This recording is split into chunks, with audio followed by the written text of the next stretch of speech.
The courtroom was silent except for the soft rustle of papers and the quiet clearing of a throat. A judge sat behind the bench, reading through documents that detailed the final hours of a life that ended on October 17, 2021. The date was January 17, 2023.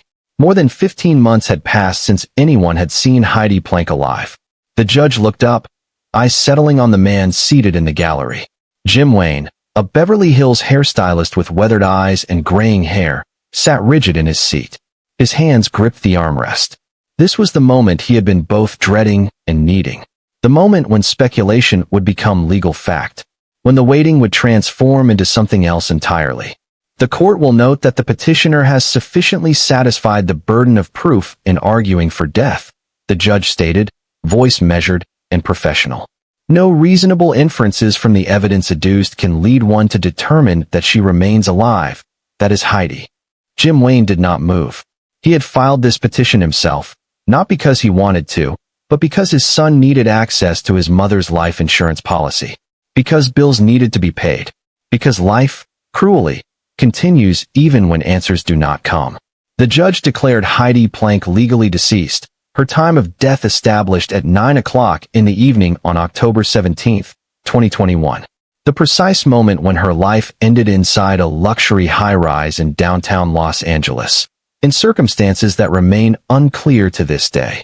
But none of that explains how we got here. Before we dive in, drop a comment and let us know where you're watching from. We'd love to hear from you. If you enjoy true crime stories like this, be sure to like the video, subscribe, turn on the notification bell, and share it with someone who'd love it too. Now rewind. Back to before the courtroom. Before the legal declarations and the landfill searches and the federal investigations. Back to an ordinary Sunday in October when a mother was doing something she had done countless times before. Something simple and normal and completely unremarkable. She was going to her son's football game. The morning of October 17, 2021, arrived cool and clear in Los Angeles. Heidi Planck woke in her rented townhouse in the mid-city neighborhood, the kind of place that spoke of quiet comfort rather than extravagance. She lived alone here, though her 10-year-old son Bond stayed with her several nights a week as part of the custody arrangement she shared with her ex-husband. Heidi had turned 39 years old 6 months earlier. Born April 4, 1983, she had spent her early years in Buffalo, New York, before relocating to Los Angeles, where she attended California State University. Those who knew her described a woman who was devoted to her son above all else. A woman who could be counted on. A woman who showed up. She had married Jim Wayne in 2008, their union producing one child before the marriage dissolved 4 years later. But unlike many divorced couples, Jim and Heidi had managed to maintain what he described as an amicable relationship. They communicated daily. They coordinated schedules. They both attended Bond's events. Their son, named after the fictional British spy James Bond, had a dog named Seven. The 007 reference was intentional. Heidi loved those movies. On this particular Sunday, surveillance cameras outside Heidi's home captured her leaving with Seven, a brown and white labradoodle, at her side. She wore jeans and a gray sweater. Her blonde hair fell past her shoulders. She loaded Seven into her gray 2017 Range Rover with California license plate U840X0 and drove toward Downey, a suburb southeast of Los Angeles. The football game was scheduled for the afternoon at a field in Downey. Jim Wayne was already there when Heidi arrived. He watched her walk across the field toward the bleachers, Seven trotting beside her. She seemed present but distracted. Later, he would search for the right word to describe how she had appeared that day. Antsy, he finally settled on. A little bit edgy. He did not know why. She did not tell him. He did not press.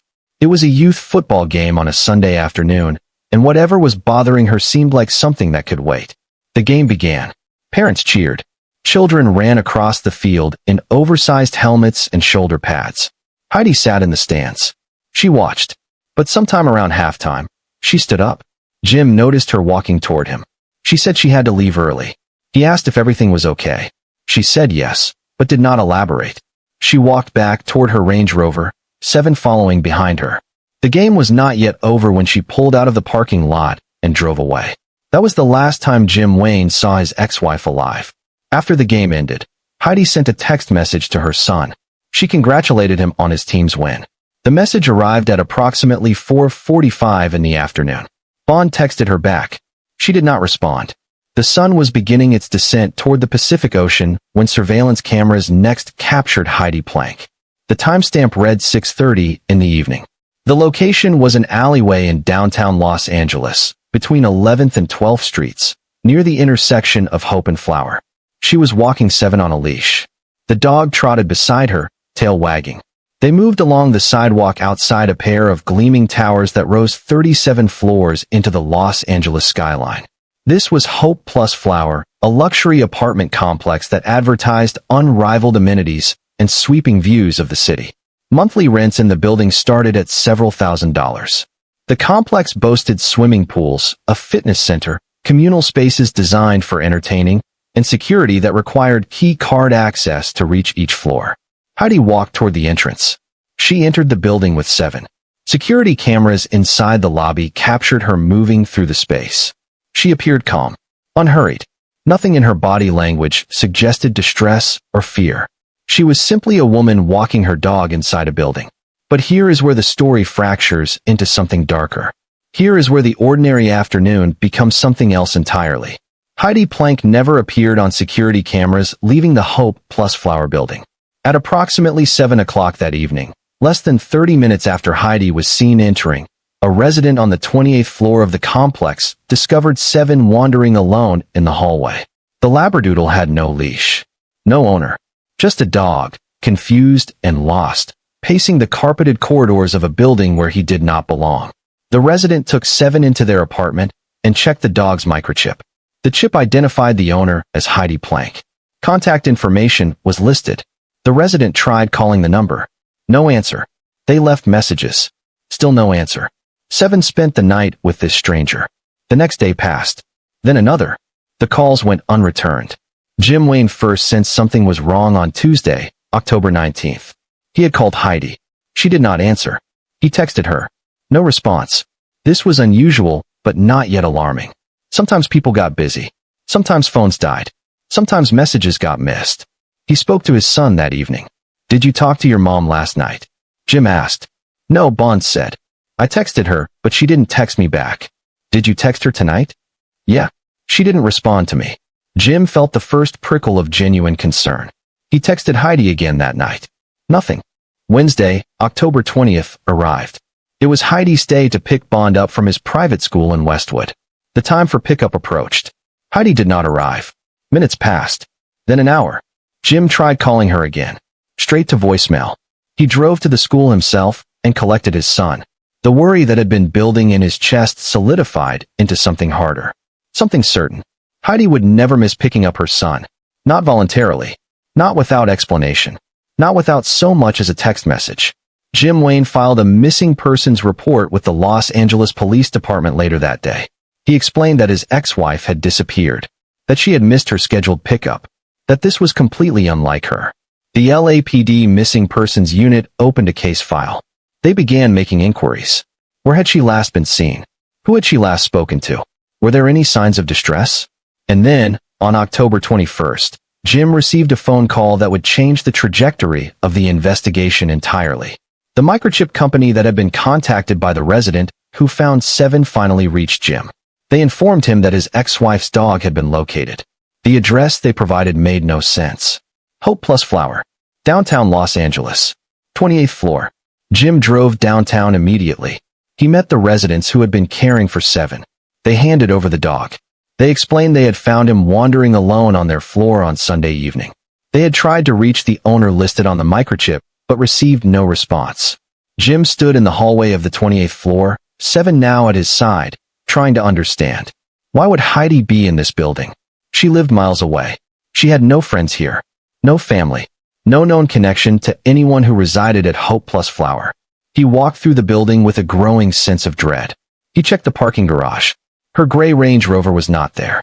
He asked building management if they knew anything about a woman matching Heidi's description. They knew nothing. Jim called the detectives handling Heidi's missing persons case. He told them about the dog, about the building, about the fact that Heidi had apparently entered this place on Sunday evening and had never been seen leaving. This information, he would later say, is what got the investigation into full swing. The Los Angeles Police Department began reviewing security footage from Hope Plus Flower. What they found confirmed Jim's account. Cameras showed Heidi Planck entering the building at approximately 6:30 on the evening of October 17th. She was with her dog. She moved through the lobby. She did not appear distressed. But there was no footage of her leaving. Not through the main entrance. Not through any of the exits. The building's security was extensive. Key cards were required to access each floor. Cameras covered the common areas. Yet somehow, Heidi Planck had entered this building and had simply vanished. Detectives began canvassing residents. Had anyone seen a blonde woman with a dog on the evening of October 17th? Had there been any gatherings or parties in the building that night? Did anyone recognize Heidi from photographs? Slowly, information began to emerge. There had been some kind of event in the building that Sunday evening. People had been coming and going. Music had been playing. But the details remained frustratingly vague. The LAPD Missing Persons Unit handed the case over to the Robbery Homicide Division on October 29th, 12 days after Heidi's disappearance. This was significant. Robbery Homicide handled the most serious cases. The transfer indicated that detectives now suspected foul play. The transfer to Robbery Homicide meant one thing. The detectives no longer believed they were looking for a woman who had simply wandered off. They were looking for a body. Jim Wayne spent those early days calling everyone Heidi knew. Friends, colleagues, acquaintances, anyone who might have information about where she had gone that Sunday evening or why she would have been at Hope Plus Flower. The responses were all variations of the same theme. No one knew. No one had heard from her. No one had any idea what she had been doing downtown. He also discovered something that deepened the mystery considerably. Heidi's iPhone and laptop had been left at her townhouse. When investigators examined her phone, they found that location services had been deliberately disabled. Her Apple Watch, which she typically wore, was also at home. The GPS in her Range Rover had been rendered inaccessible. Someone had made sure Heidi Planck could not be tracked electronically. The question was whether that someone had been Heidi herself or someone else. Jim appeared on local news broadcasts in early November, pleading for information. He stood in front of cameras, his voice steady but strained, describing his ex-wife. 5'3", blonde hair, blue eyes, last seen wearing jeans and a gray sweater. He held up photographs of Heidi smiling. Heidi with their son. Heidi looking happy and alive. She's never been gone from her son for more than a few days, Jim told reporters. This is very unlike her. His voice cracked slightly when he added, "Please, if anyone has any information, come forward." The media coverage brought attention to the case, but it also brought something else. Speculation, rumors, theories that ranged from plausible to wildly conspiratorial. The most persistent theory centered on Heidi's employment. For the past 5 years, Heidi had worked as a controller for Camden Capital Partners, a Los Angeles-based investment firm. Her role involved managing financial records and overseeing accounting operations. It was steady work that paid well and allowed her to maintain the lifestyle she wanted for herself and her son. But Camden Capital was not just any investment firm. The company's managing partner, Jason Sugarman, had recently become the subject of a federal investigation. The Securities and Exchange Commission had filed charges alleging that Sugarman and several business associates had orchestrated a scheme to defraud a Native American tribe out of $43 million from their pension fund. The allegations were serious and complex. According to federal prosecutors, Sugarman and his co-conspirators had used the tribal pension money to purchase bonds that benefited their own companies, violating their fiduciary duty and enriching themselves at the expense of the tribe. The case had been building for years, with investigators combing through financial records and interviewing witnesses. Heidi Planck had worked at Camden Capital throughout this period. Had she known about the alleged fraud? Had she participated in it? Had she been cooperating with federal investigators? Or had she been completely unaware of what her employer was allegedly doing? These questions sparked intense speculation online. Reddit threads dissected every detail of the case. True crime forums buzzed with theories. Some suggested Heidi had been killed to silence her. Others proposed she had gone into hiding to avoid prosecution. Still others claimed she had been an innocent bystander caught up in something much larger than herself. Jim Wayne pushed back against this narrative whenever he could. She was a good person, he insisted in interviews. She was a great mother. Whatever happened to her had nothing to do with her job. But the timing was impossible to ignore. Heidi disappeared in October 2021. Jason Sugarman was scheduled to face trial on the fraud charges in the coming months. Federal investigators were actively building their case. And one of the people who had worked closely with Sugarman's financial records had vanished without a trace. The Los Angeles Police Department refused to comment publicly on whether Heidi's disappearance might be connected to the Camden Capital investigation. Detectives assigned to the case maintained a tight lid on information, releasing only minimal details to the press. What they did share, however, was chilling. On November 8, 2021, the LAPD announced that they were conducting a search at the Chiquita Canyon landfill in Castaic, California, approximately 40 miles north of Los Angeles. The landfill sprawled across hundreds of acres of hills and valleys, receiving thousands of tons of waste every day from across Los Angeles County. The reason for the search became clear when detectives explained their working theory. They believed something had happened to Heidi inside the Hope Plus Flower building. They believed she had likely been killed there. And they believed her body had been disposed of through one of the building's trash chutes. The logistics of this theory were grimly straightforward. Hope Plus Flower, like most high-rise apartment buildings, had trash chutes on each floor. Residents could dispose of garbage without ever leaving their floor. The trash would slide down through the building's internal chute system and land in large dumpsters in the basement. Those dumpsters were emptied regularly by waste management trucks, which transported the contents to Chiquita Canyon landfill. If someone had killed Heidi inside the building and disposed of her body through a trash chute on the evening of October 17th, her remains would have been picked up by waste management within the next day or two and transported to the landfill. By the time detectives developed this theory, weeks had already passed. The body would be buried under tons of additional waste.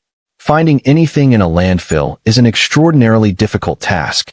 The sheer volume of material makes it nearly impossible to locate specific items, let alone human remains that may have decomposed or been damaged during the compacting and transport process.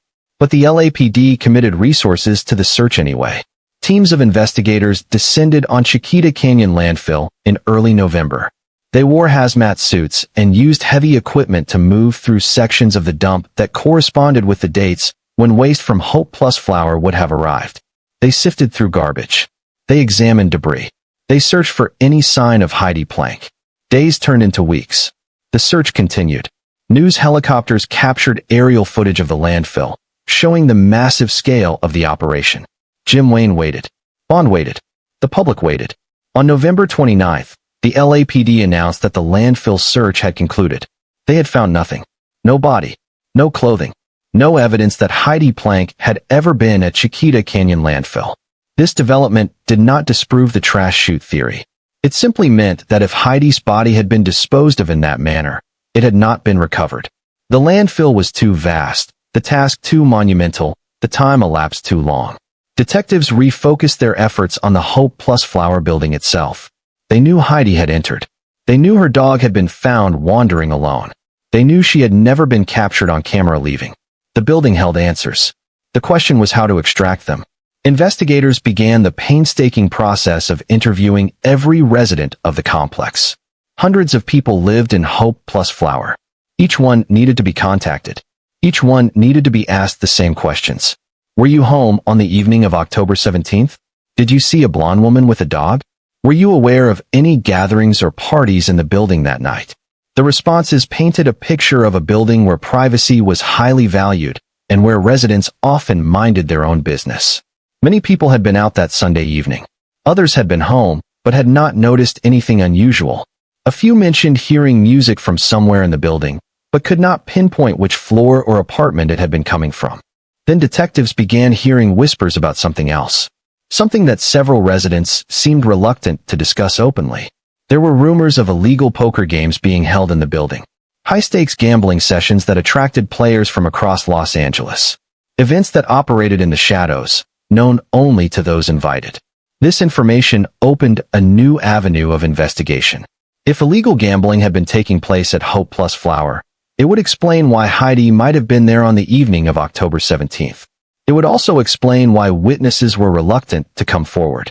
People involved in illegal activities rarely volunteer information to police. But who had hosted these poker games? Who had attended them? And had Heidi been there as a player, a spectator, or something else entirely? The LAPD declined to confirm or deny whether they were investigating illegal gambling as a possible angle in Heidi's disappearance. But sources close to the investigation told reporters that detectives were indeed looking into this possibility. They were trying to identify individuals who might have been at Hope Plus Flower that evening. They were attempting to piece together what had happened in the hours between Heidi entering the building with her dog and Seven being found wandering alone. Jim Wayne struggled with this new information. He had never known Heidi to gamble. She had never mentioned poker games. She had never expressed interest in that world. If she had been at Hope Plus Flower for a poker game, why had she brought her dog? Why had she left her son's football game early? Why had she not told anyone where she was going? The questions multiplied faster than the answers arrived. Each new piece of information seemed to deepen the mystery rather than resolve it. Meanwhile, Heidi's family worked to keep her story in the public eye. Her sister, Juliana Planck, spoke to media outlets about the woman Heidi had been. Not just a financial controller. Not just a name in a missing persons case. A daughter. A sister. A mother. A person who had dreams and fears and a life that mattered. She was so smart and beautiful, Juliana said in one interview, her voice thick with emotion. She had this infectious laugh. She was the kind of person who would do anything for the people she loved. The family hired a private investigator to work alongside the LAPD's efforts. They created social media pages dedicated to finding Heidi. They distributed flyers throughout Los Angeles. They offered rewards for information leading to her whereabouts. But as November turned to December, and December turned to January, the tips slowed. The media coverage decreased. The case began to fade from public consciousness in the way that missing persons cases often do when there are no major breaks. No dramatic developments, no body to bury. Jim Wayne continued calling the detective assigned to Heidi's case every few days. Any updates? He would ask. The answer was always some variation of the same response. The investigation was ongoing. Detectives were following leads. No arrests had been made. He marked Thanksgiving without Heidi. Then Christmas. Then New Year's. Each holiday was another milestone his son had to endure without his mother. Bond's 11th birthday came and went. Heidi was not there to celebrate with him. Jim found himself explaining to a child something he could barely comprehend himself. How do you tell a young boy that his mother has disappeared? That police believe she may have been killed? That her body might be somewhere in a landfill, or might never be found at all? How do you provide comfort when you yourself are drowning in uncertainty? The grief was complicated by the lack of closure. There was no funeral to attend, no grave to visit. No definitive moment when the family could say goodbye and begin the process of moving forward. Instead, there was only absence, only waiting, only the terrible liminal space between hope and acceptance. By the spring of 2022, 6 months had passed since Heidi's disappearance. The LAPD had conducted hundreds of interviews. They had reviewed thousands of hours of security footage from not just Hope Plus Flower, but from surrounding buildings and traffic cameras. They had executed search warrants. They had consulted with federal investigators working the Camden Capital case. They had done everything within their power to locate Heidi Planck or determine what had happened to her. And they had come up empty. The investigation remained open. It remained active, but it had reached an impasse. Without witnesses willing to come forward, without physical evidence, without a body, detectives could only do so much. Jim Wayne made the difficult decision to file a petition in Los Angeles County Superior Court to have Heidi declared legally deceased. This was not an admission that he had given up hope. It was a practical necessity. Heidi's life insurance policy could not be accessed while she was still legally alive but missing. Her estate could not be settled. Financial matters related to their son could not be resolved. The petition outlined the circumstances of Heidi's disappearance. It detailed the evidence that led investigators to believe she had died on the evening of October 17, 2021.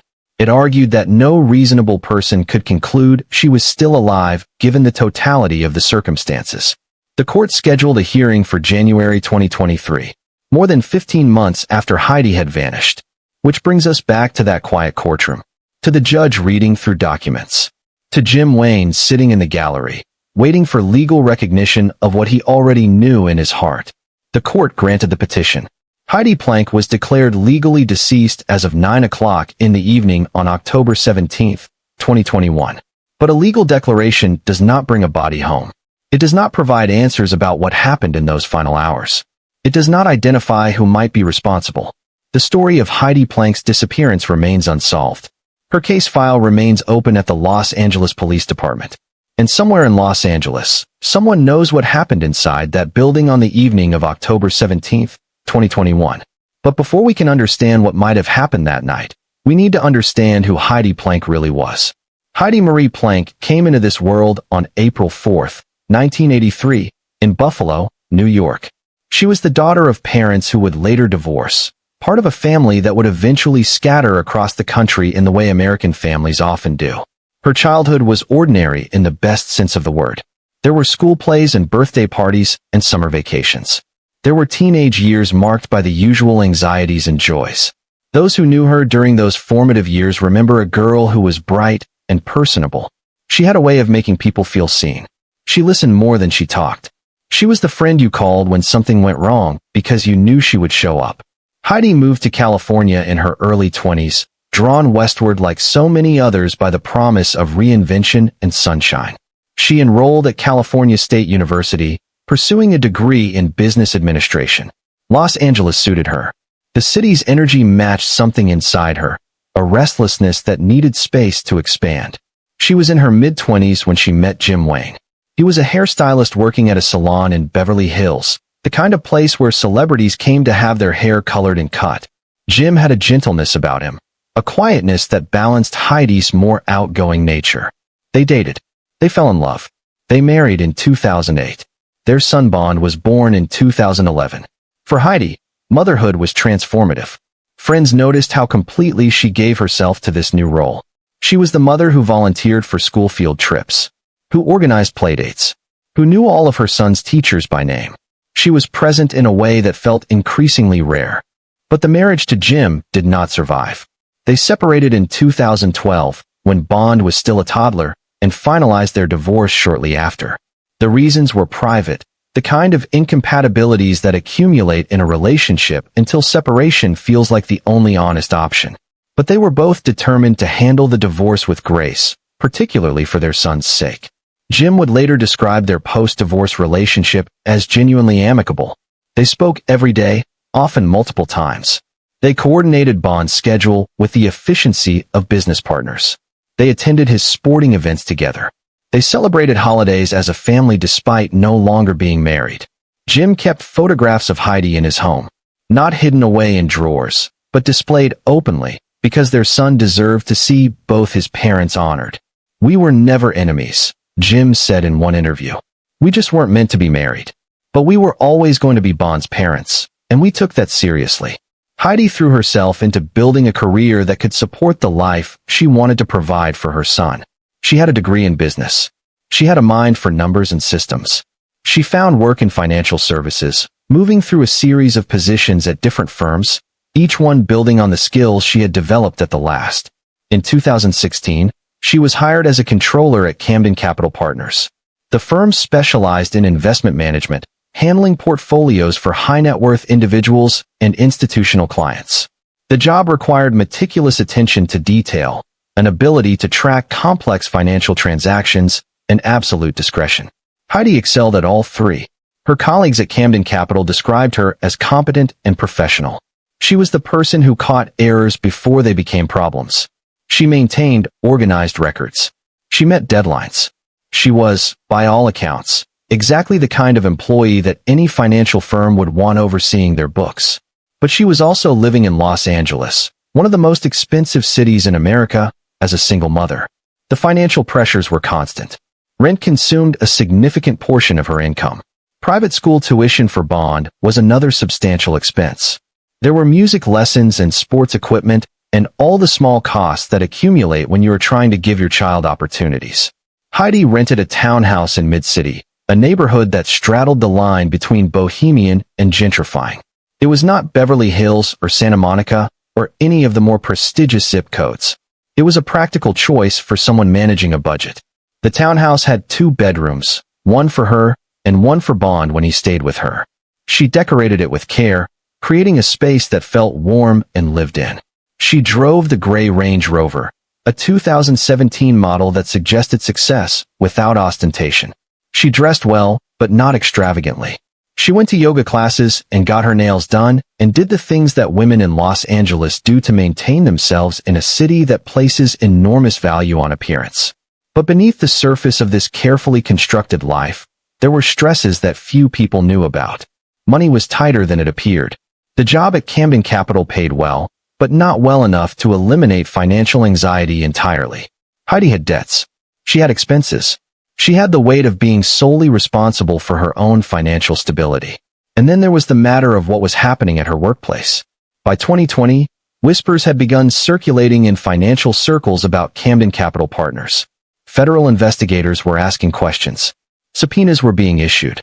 The Securities and Exchange Commission was building a case against the firm's managing partner, Jason Sugarman, and several of his business associates. The allegations centered on a scheme that had allegedly begun years earlier.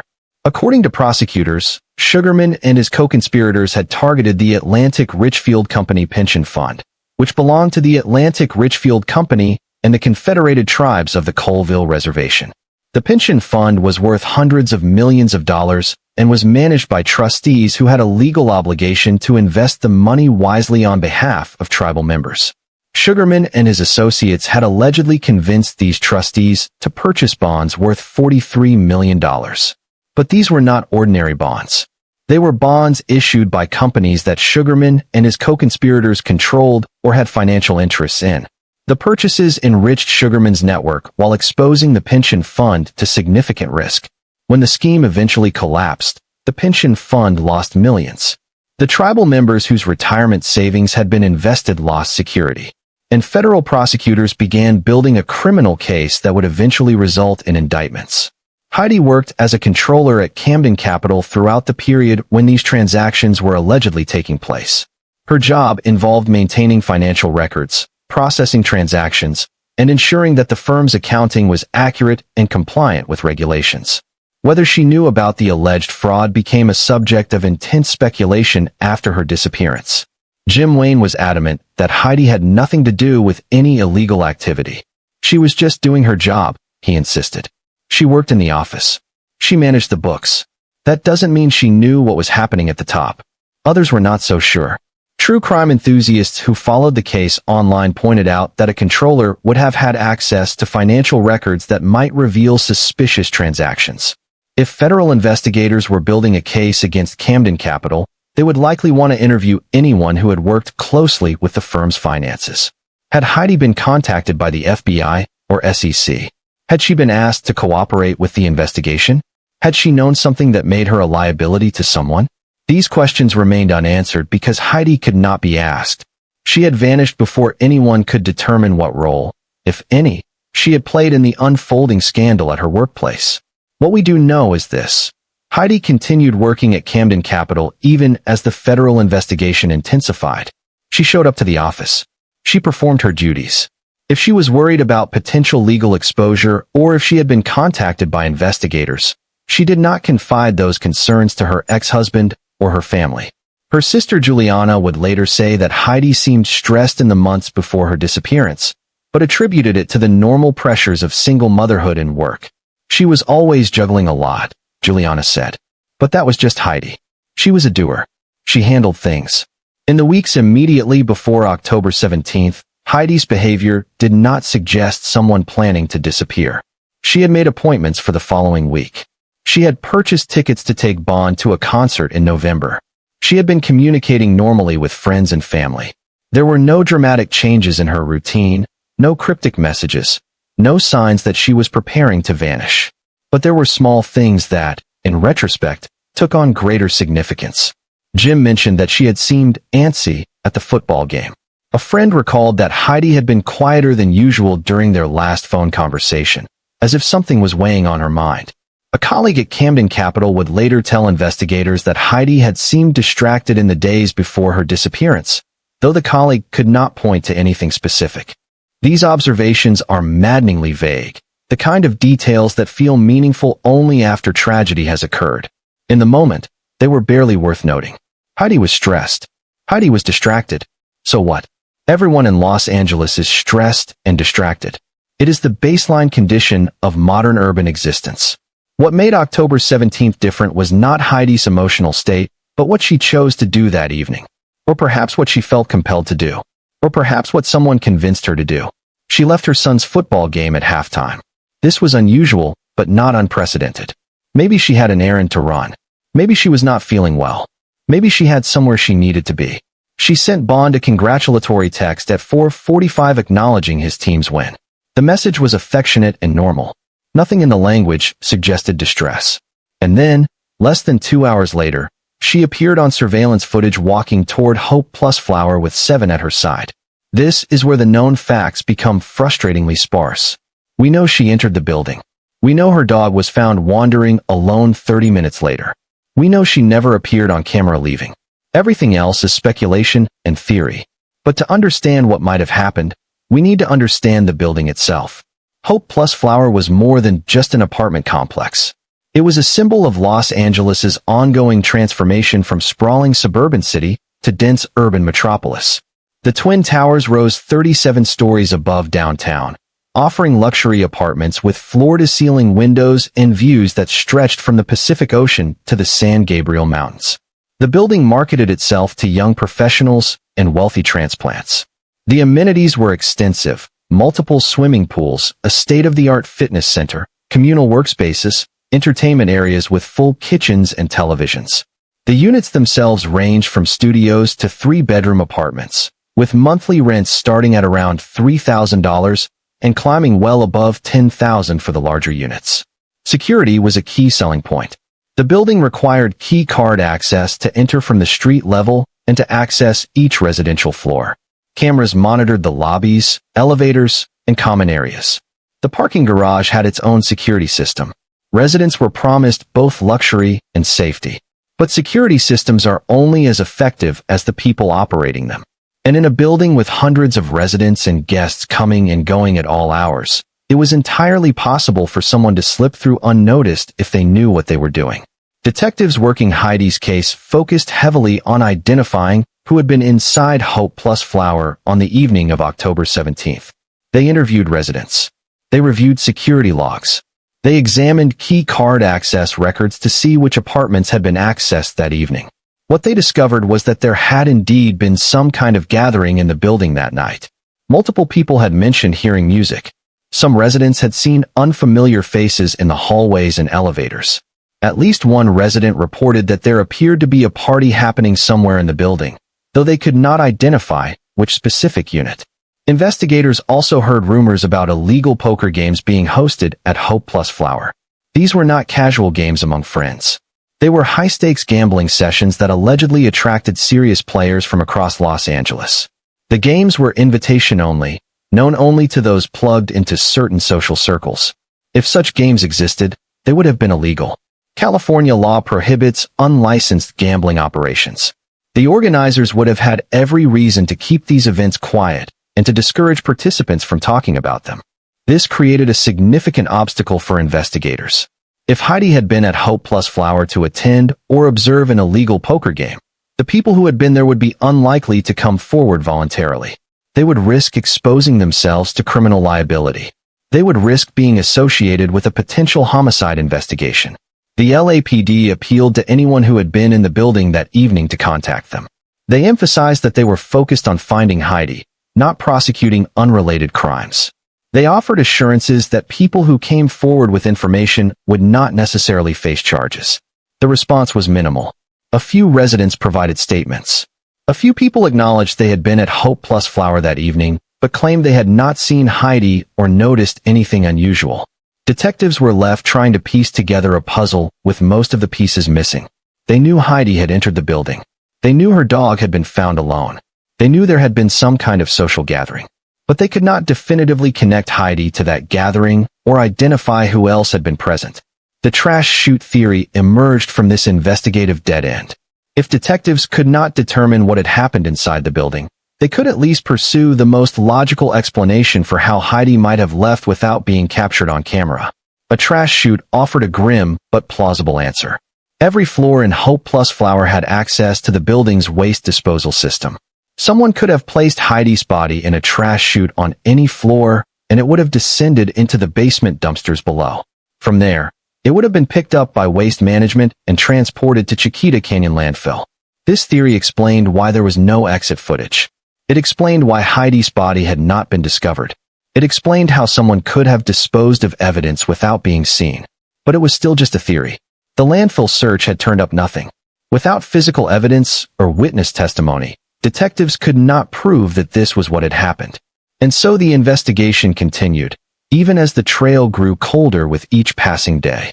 The detectives assigned to Heidi Planck's case were experienced investigators who had worked dozens of missing persons cases over their careers. They knew the statistics. They knew that when an adult disappears without taking their phone, their money, or their identification, the outcome is rarely positive. They knew that when a mother misses picking up her child without explanation, something catastrophic has usually occurred. But knowing these things intellectually and proving them in a court of law are entirely different matters. The detectives needed evidence. They needed witnesses. They needed something concrete that could transform a theory into a prosecutable case. What they had instead was a dog found wandering on the 28th floor of a luxury high-rise and a woman who had seemingly evaporated into thin air. The lead detective on the case was a veteran of the LAPD's Robbery-Homicide Division, a unit that handled the city's most serious crimes. He had investigated gang murders and domestic violence homicides and cold cases that stretched back decades. He had developed an instinct for reading crime scenes and witnesses. He knew when people were lying. He knew when they were holding back information. And he knew, from the moment he reviewed the security footage from Hope Plus Flower, that someone in that building was not telling the truth. The detective began the methodical work of background checks. He pulled records on every resident of the building. He looked for criminal histories, financial troubles, connections to organized crime, anything that might suggest a propensity for violence or involvement in illegal activity. Most residents were exactly what they appeared to be. Young professionals working in entertainment or tech or finance, retirees who had downsized from houses in the suburbs, wealthy international students attending nearby universities. They had clean records. They paid their rent on time. They lived quiet, unremarkable lives. But there were a few names that raised flags. A resident with a prior arrest for assault. Another with known connections to underground poker circuits. A third who had been evicted from a previous apartment building for disturbing the peace and hosting unauthorized gatherings. The detective interviewed each of these individuals personally. He asked where they had been on the evening of October 17th. He asked if they knew Heidi Planck. He asked if they had been aware of any parties or gatherings in the building that night. The responses were uniformly unhelpful. No one knew Heidi. No one had seen her. No one had heard anything unusual. The poker player acknowledged that games sometimes happened in the building, but claimed not to know anything about a specific game on October 17th. The resident with the assault record had an alibi. The person who had been evicted from their previous building insisted they had been at home alone that evening. The detective pressed harder. He obtained search warrants for specific apartments. Forensic teams swept the units looking for blood evidence, signs of struggle, anything that might indicate violence had occurred. They found nothing. He reviewed phone records for residents who seemed most likely to have been involved. He tracked their movements in the days before and after Heidi's disappearance. He looked for patterns, for connections, for anything that might crack the case open. The investigation consumed thousands of hours of police work. Detectives followed up on every tip that came in through the hotline. They re-interviewed witnesses multiple times, looking for inconsistencies or new details. They consulted with experts in surveillance analysis, hoping to find footage they might have missed. But the case refused to yield its secrets. For every question the investigation answered, 3 more emerged to take its place. Why had Heidi gone to Hope Plus Flower that evening? If she had been invited to a party or a poker game, who had extended the invitation? Had she gone willingly or under duress? Had she known she was walking into danger? And perhaps most puzzling of all, why had she brought her dog? This detail bothered Jim Wayne more than almost anything else. Heidi would never take Seven to a party, he said. That doesn't make sense. She would have left him at home or dropped him with me first. The presence of the dog suggested that Heidi had not been planning to stay at Hope Plus Flower for very long. She had been walking Seven, perhaps giving him his evening exercise. The building was not far from areas where she might have taken him for a walk. Had she simply passed by and decided to stop in? Had someone called her while she was out and asked her to come by? The dog also suggested that whatever happened to Heidi occurred quickly. Seven had been found wandering alone within 30 minutes of Heidi entering the building. If she had attended a party or a poker game, she would not have left her dog to roam the hallways. Something had prevented her from maintaining control of Seven. Investigators considered the possibility that Heidi had been attacked in a hallway or common area while walking Seven. But the building's security cameras covered most of these spaces. There was no footage of any altercation, no signs of struggle in the hallways. The most logical conclusion was that whatever happened to Heidi occurred inside a private apartment unit, somewhere the security cameras could not reach. She had gone into someone's apartment, either voluntarily or by force. Seven had somehow gotten out or been released, and Heidi had never emerged. But whose apartment? The building had hundreds of units. Without cooperation from residents, without witnesses coming forward, the investigators could not narrow down the possibilities. The frustration was evident in the increasingly urgent public appeals from the LAPD. In November 2021, the department released a statement asking anyone with information about Heidi's disappearance to contact them immediately. They emphasized that even seemingly insignificant details could be crucial to the investigation. "We know that someone out there has information about what happened to Heidi Planck," the statement read. "We urge that person to come forward and help bring closure to her family." The appeals generated some tips, but nothing that advanced the investigation significantly. People called to report they had seen someone matching Heidi's description in various parts of Los Angeles, but none of these sightings were credible when investigated. Others offered theories about what might have happened, ranging from the plausible to the bizarre. One caller claimed Heidi had been involved in a witness protection program and had been deliberately disappeared by federal authorities. This theory was easily dismissed. Another suggested she had been abducted by someone connected to organized crime, possibly as retaliation for something related to her work at Camden Capital. This was harder to rule out completely, but there was no evidence to support it. The investigation into Camden Capital Partners and Jason Sugarman continued separately from the search for Heidi. Federal prosecutors were building their case methodically, assembling evidence of the alleged pension fund fraud. In April 2022, a federal grand jury returned an indictment charging Sugarman and two co-defendants with wire fraud and conspiracy. The indictment made no mention of Heidi Planck. Her name did not appear in any of the charging documents. Prosecutors had apparently determined that whatever role she had played at Camden Capital, it did not rise to the level of criminal involvement in the alleged fraud scheme. This finding should have quieted some of the speculation that Heidi's disappearance was connected to her employment. But it did not. Online sleuths continued to theorize that she had known something dangerous, that she had been silenced to prevent her from testifying, that her disappearance was somehow tied to the $43 million fraud. Jim Wayne found these theories exhausting and painful. "People want to make this more complicated than it needs to be," he said in an interview 6 months after Heidi's disappearance.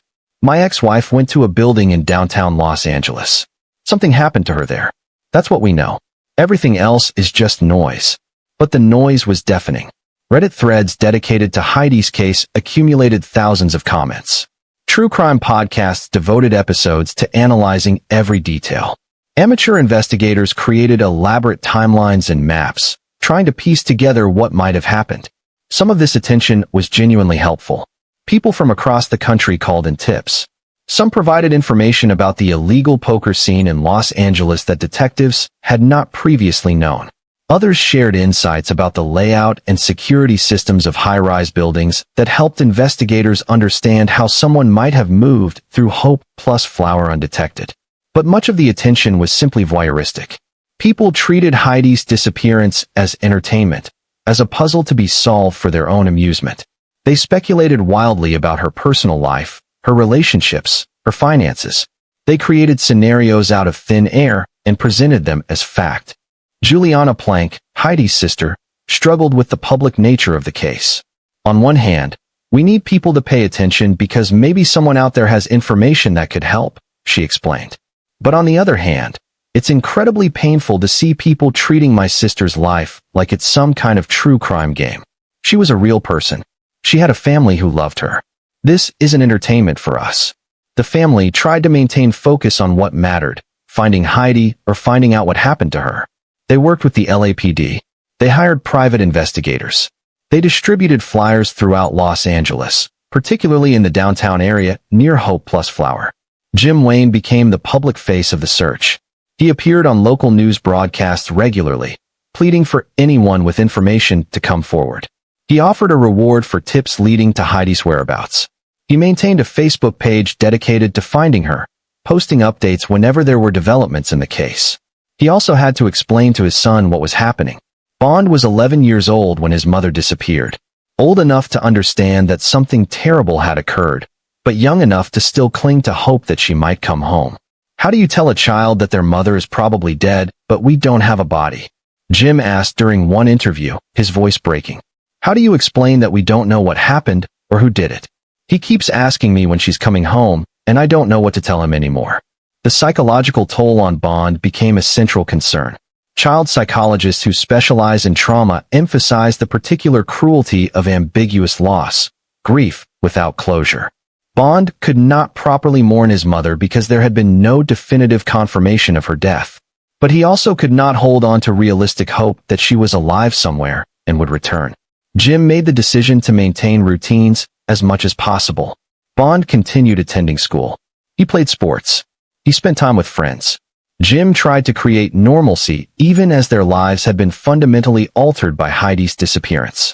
But certain moments were unavoidably difficult. Mother's Day arrived 4 months after Heidi vanished. Jim watched his son struggle with whether to make cards for a mother who was not there to receive them. Bond's birthday came. Heidi had always made elaborate celebrations for him, complete with themed decorations and carefully selected gifts. Jim did his best to continue the tradition, but the absence was palpable. And then there were the small, unexpected moments of grief. Bond would see something that reminded him of his mother, a song she used to play in the car, a restaurant they used to go to together, a movie they had watched. The grief would hit him suddenly and completely, a tidal wave of loss that left him sobbing in Jim's arms. I miss her, Bond would say. I just want her to come home. Jim would hold his son and promise that they would find answers, that the police were working hard, that someday they would know what happened. But privately, Jim was losing faith that they would ever get the truth. By the summer of 2022, 9 months had passed since Heidi's disappearance. The LAPD's investigation had slowed considerably. There were no new leads to pursue. No new witnesses coming forward. The case had not been closed, but it had entered a state of suspension, waiting for some break that might never come. Jim began exploring the legal process of having Heidi declared deceased. His attorney explained that California law allowed for a presumption of death in certain circumstances, particularly when a person had been missing for an extended period under circumstances suggesting they had died. The decision was agonizing.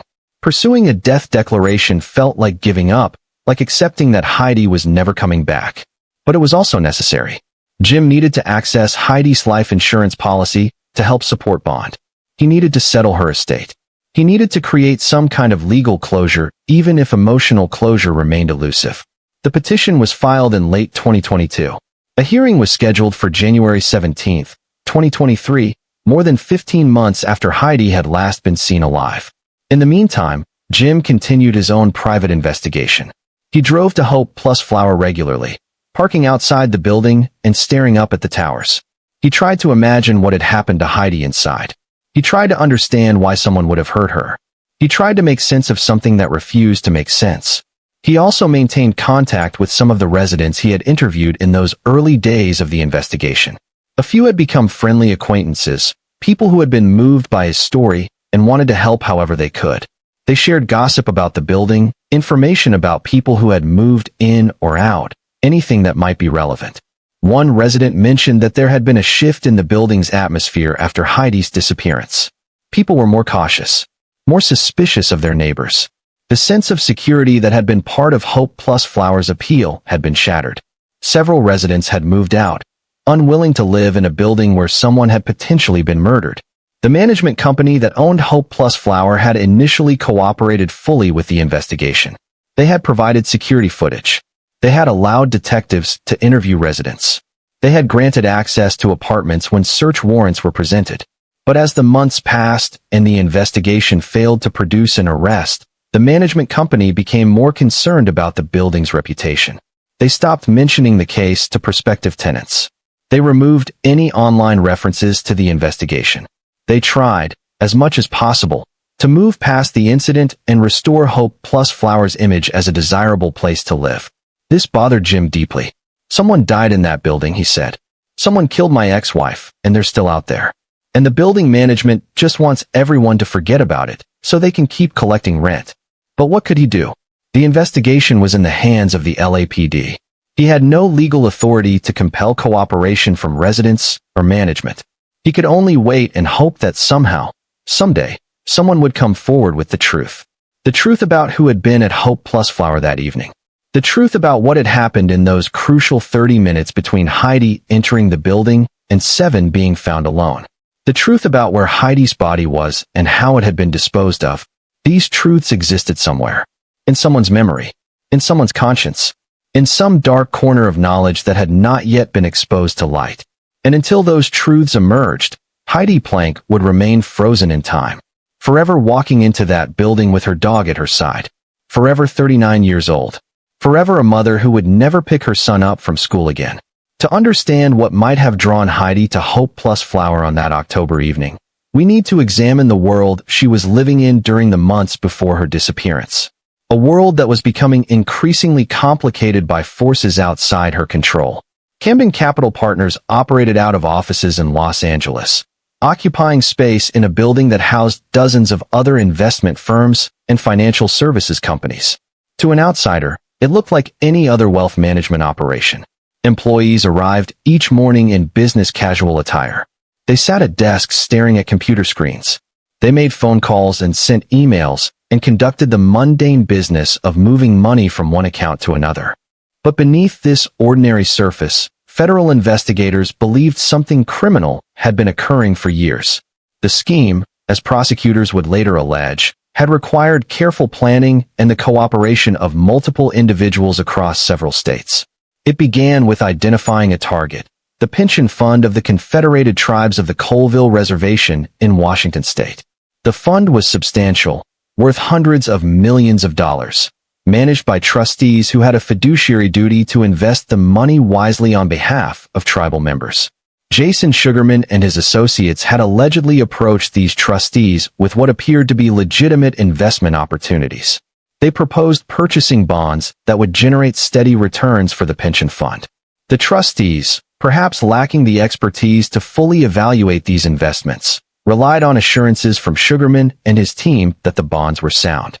What the trustees allegedly did not know was that these bonds were connected to companies that Sugarman controlled or had financial interests in. When the pension fund purchased $43 million worth of these bonds, the money flowed back into Sugarman's network of businesses. The tribal pension fund was left holding increasingly worthless paper while Sugarman and his co-conspirators profited. The scheme had worked for a time. But in the way that financial frauds eventually do, it began to unravel. The bonds lost value. Questions were raised about where the money had actually gone. Auditors started looking more carefully at the transactions. And eventually, federal investigators opened a probe into Camden Capital Partners and its managing partner. Heidi Planck had been working as a controller at Camden Capital since 2016. Her role gave her access to the firm's financial records. She processed transactions. She maintained the books. She ensured that the company's accounting was accurate and that required reports were filed with regulators. Whether she knew about the alleged fraud scheme remained an open question. Controllers are responsible for recording financial transactions, but they do not necessarily know the full context of those transactions.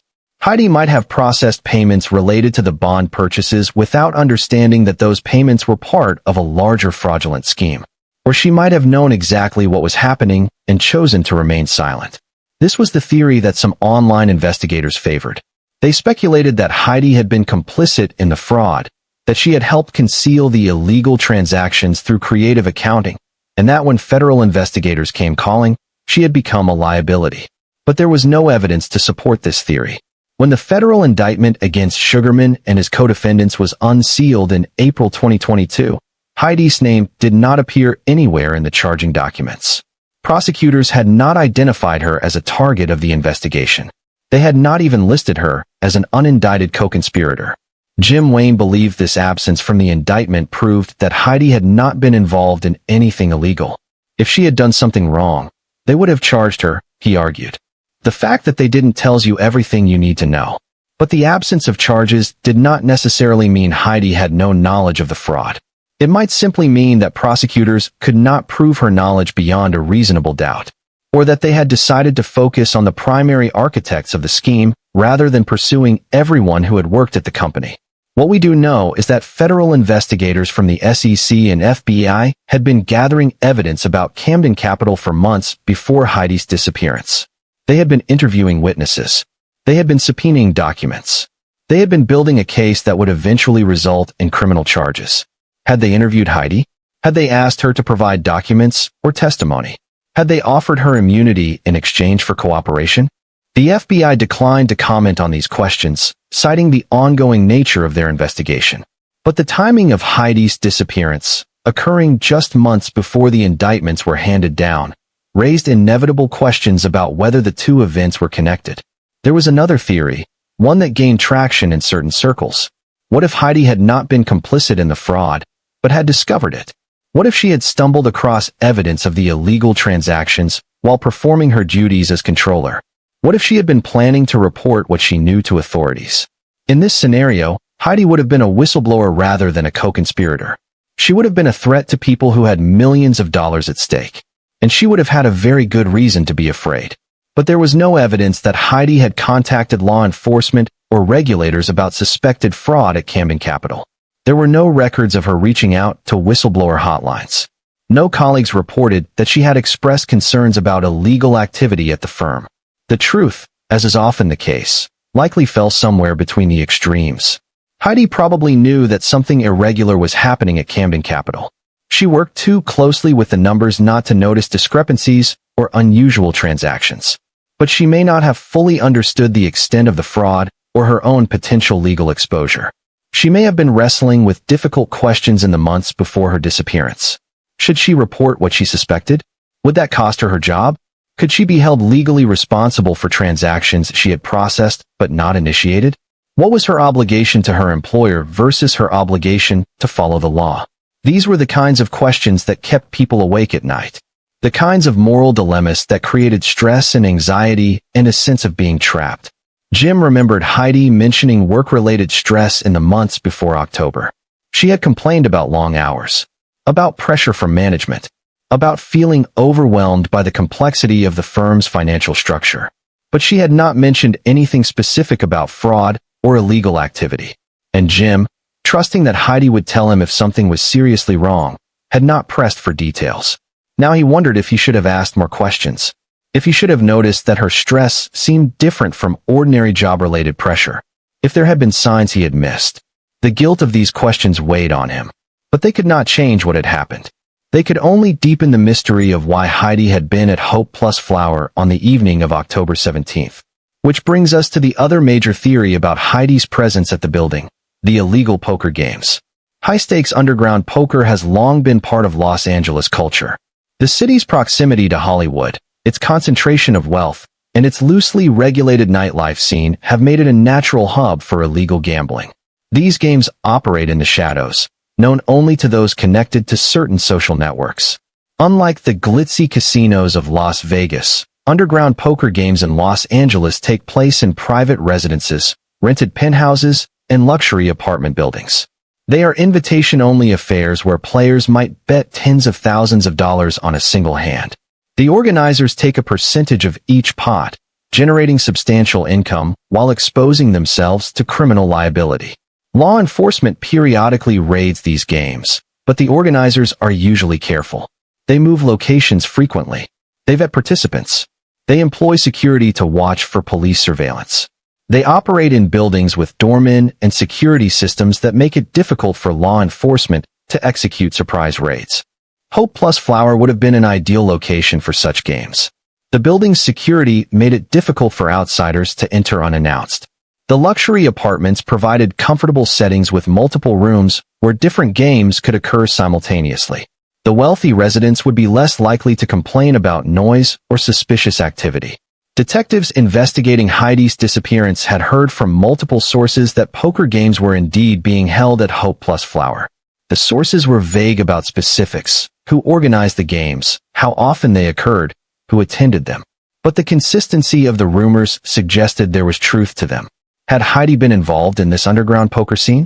Jim said he had never known her to gamble. Friends said the same. There were no records of her visiting casinos or online gambling sites. Nothing in her financial records suggested she had been betting significant sums of money. But absence of evidence is not evidence of absence. Heidi could have been gambling without Jim's knowledge. She could have been introduced to the poker games through someone at work or through another social connection. She could have kept this part of her life private. Or she might not have been there to play at all. She might have been invited as a spectator. She might have been providing some kind of service, keeping books for the games, perhaps using her financial skills to track winnings and losses. This would explain why someone from Camden Capital might have connections to underground gambling operations. Or she might have been there for an entirely different reason. To meet someone. To deliver something. To collect a debt. The possibilities were numerous and the evidence was thin. What investigators did know was that there had been some kind of gathering at Hope Plus Flower on the evening of October 17th. Multiple residents had confirmed hearing music and seeing unfamiliar people in the building. Someone had been hosting something. The question was whether Heidi had been part of that gathering. The timeline was tight. Security footage showed Heidi entering the building at approximately 6:30. Seven was found wandering alone around 7 o'clock. That gave a window of only 30 minutes for whatever had happened. Could Heidi have arrived at a poker game, participated briefly, and then been killed in some kind of dispute in such a short time frame? It seemed unlikely. Poker games typically lasted hours. Players did not simply appear for 30 minutes and leave. Unless something had gone wrong immediately. Unless Heidi had arrived and said or done something that provoked a violent response. Unless there had been an argument, an accusation, a confrontation that escalated quickly into violence. Or unless the poker game theory was wrong entirely. Unless Heidi had been at Hope Plus Flower for some other reason, and whatever happened to her had nothing to do with gambling. Investigators constructed various scenarios, trying to find one that fit the known facts. In one version, Heidi had been invited to the building by someone she knew from work or from another social circle. She had brought Seven along because she had been out walking him when the invitation came. She had gone to an apartment expecting a brief, harmless visit. Something had happened, an argument, a revelation, a misunderstanding, that had turned violent. She had been killed quickly. Seven had escaped during the confrontation or had been released afterward. The killer or killers had disposed of Heidi's body through the trash chute and then cleaned up the scene before anyone noticed. This scenario had a certain logic to it. It explained the short time window. It explained why Seven was found alone. It explained the lack of exit footage. But it required several assumptions that could not be verified. It required that Heidi had known her killer well enough to go to their apartment voluntarily. It required that the killer had acted with sufficient speed and efficiency to murder her, dispose of the body, and clean the scene in under 30 minutes. It required that Seven had somehow gotten out of the apartment without anyone in the building noticing a loose dog until he was found on the 28th floor. Another scenario involved Heidi arriving at a poker game that was already in progress. Perhaps she had been invited by someone who thought her financial skills would be useful in managing the game. Perhaps she had been asked to bring cash or chips or some other item related to the gambling. She had arrived with Seven, planning to make a quick appearance before returning home to prepare for picking up Bond the next day. But something had gone wrong. Maybe she had witnessed something she was not supposed to see. Maybe she had recognized someone who was supposed to be anonymous. Maybe there had been a dispute over money and she had gotten caught in the middle. In this version, her death might have been unintentional. A panic response from someone who feared she would report the illegal gambling to authorities. A violent outburst from someone who was intoxicated or high. An accident that spiraled into a cover-up when the participants realized what they had done. This scenario also had elements that made sense. It explained why multiple people might have been involved in disposing of the body. At an illegal poker game, there would have been several participants who all had reasons to conceal what had occurred. It explained why no one had come forward. Everyone at the game would have been complicit in the cover-up. But it still required numerous leaps. It still assumed facts that had not been proven. It still left crucial questions unanswered. Detectives pursued both theories simultaneously. They interviewed known poker players in the Los Angeles underground gambling scene. They showed photographs of Heidi and asked if anyone recognized her. They offered immunity deals to anyone willing to provide information about games at Hope Plus Flower on October 17th. The responses were uniformly evasive. People claimed not to recognize Heidi. People said they knew nothing about poker games at that building. People suddenly developed amnesia about their activities on that specific date. The code of silence in the underground gambling world proved difficult to penetrate. These were people who had made careers out of operating in the shadows. They were practiced at deflecting questions and protecting themselves and their associates. Law enforcement lacked the resources to pursue aggressive prosecution of everyone involved in illegal gambling just to pressure them into talking about Heidi's disappearance. And without concrete evidence linking specific individuals to a crime beyond the gambling itself, detectives could not compel cooperation. So the investigation stalled, not from lack of effort, but from lack of witnesses willing to speak and evidence willing to reveal itself. Jim Wayne watched this process with increasing frustration. He could see the detectives working hard. He could see them following leads and conducting interviews. But he could also see that they were running into walls at every turn. "Someone knows what happened," he said during one interview, his voice tight with suppressed anger. "Someone was there. Someone saw something. And they're choosing to stay silent while my son grows up without his mother." The moral calculus of that silence weighed on him. How could someone witness a murder or a cover-up of a murder and simply go on with their lives? How could someone prioritize their own legal exposure or social standing over the life of a mother and the grief of a child? But Jim also understood human nature well enough to know that people make self-interested choices every day. That fear is a powerful motivator. That the instinct for self-preservation often overrides the instinct to do what is right. He tried not to hate whoever was staying silent. He tried to focus his energy on finding Heidi rather than on anger at the people who were obstructing that search. But the effort required constant discipline. The holidays of 2021 passed. Then came 2022. Each month that went by without answers made it less likely that answers would ever come. Memories faded. People moved away. The urgency that had characterized the early investigation gave way to the grinding routine of a cold case. Detectives still worked the case, but they had other investigations that demanded their attention. Homicides that occurred after Heidi's disappearance. Robberies and assaults, and all the other crimes that continuously flow through a police department in a city of 4 million people. Heidi's case file remained open, but it had moved from the active investigation pile to the cold case pile. Detectives would follow up on any new leads that emerged. But without fresh information, there was little they could do beyond what they had already done. Jim understood this reality even as he hated it.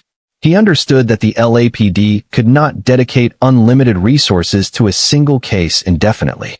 He understood that other families deserved justice for their own losses. But understanding did not make the situation any easier to accept. He continued his own efforts.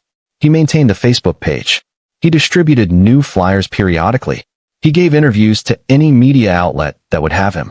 He kept Heidi's name in circulation, hoping that sustained attention might eventually prompt someone to come forward. And he prepared for the legal hearing that would declare Heidi deceased. The hearing that would mark an official end to the waiting and the beginning of something else. Something he did not have a name for yet. The courtroom on January 17, 2023, was smaller than one might expect for such a significant moment. There was no jury box, no packed gallery of spectators, no television cameras recording the proceedings for the evening news. Just a judge, a few attorneys, and Jim Wayne sitting in the third row, his hands folded in his lap. The hearing to declare Heidi Planck legally deceased was largely a formality. California law allows for a presumption of death when a person has been missing for an extended period under circumstances that strongly suggest they could not have survived. The burden of proof is lower than in a criminal trial. The petitioner must simply show that it is more likely than not that the person is dead. Jim's attorney presented the evidence methodically. The surveillance footage showing Heidi entering Hope Plus Flower. The absence of footage showing her leaving. The discovery of her dog wandering alone. Her failure to pick up her son from school. The fact that she had left her phone, laptop, and wallet at home. The police investigation that had concluded she had likely been killed. The judge listened carefully, occasionally making notes. When the attorney finished, The judge asked a few clarifying questions. Had there been any credible sightings of Ms. Planck since October 17, 2021? No. Had any of her credit cards or bank accounts been accessed? No. Had she made any contact with family or friends? No. The judge nodded slowly. The law was clear. The circumstances were unambiguous. Heidi Planck had disappeared under conditions that made survival implausible. More than 15 months had passed without any indication she was alive. The court finds that the petitioner has met the burden of proof, the judge said. Heidi Marie Planck is hereby declared deceased as of 9 o'clock in the evening on October 17, 2021. Jim sat motionless as the words were spoken. He had expected this outcome. He had prepared himself for it. But hearing it declared officially in a court of law created a finality that was almost physical in its weight. His ex-wife was legally dead. The state of California had made it official. But there was still no body, no arrest, no justice, just a legal document that would allow him to access her life insurance and settle her affairs.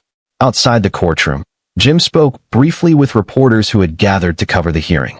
He thanked the LAPD for their ongoing investigation. He thanked the media for keeping Heidi's story alive. He thanked the public for any tips they had provided. And then he made one more appeal. Someone out there knows what happened to Heidi that night, he said, his voice steady but strained. I'm asking that person to please come forward. Not for me. For my son. He deserves to know what happened to his mother. The reporters asked questions. Jim answered as best he could. But there was nothing new to report. The investigation continued. The case remained unsolved. The same frustrating reality that had existed for 15 months persisted. Jim drove home alone. He had not brought Bond to the hearing.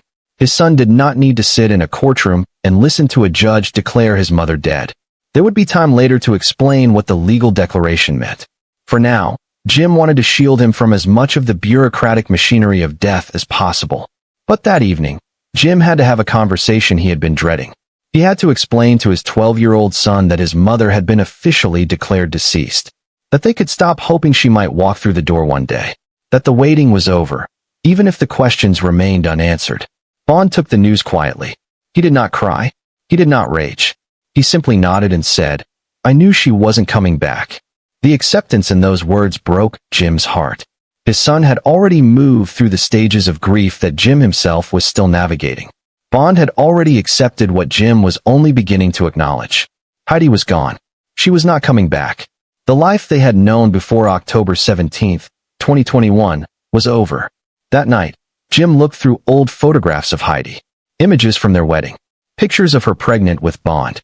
Photos of her at birthday parties and holidays and ordinary moments that had seemed unremarkable at the time, but now felt precious. He found himself studying her face in these images, searching for some clue about what would eventually happen to her. Had there been signs he had missed?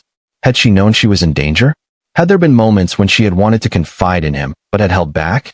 But the photographs revealed nothing. They showed only a woman living her life, smiling at her son, posing with friends, going about the ordinary business of existing. There was no foreshadowing, no hint of the darkness that would eventually consume her. Jim put the photographs away and turned his attention to the practical matters that followed a death declaration. He contacted the life insurance company.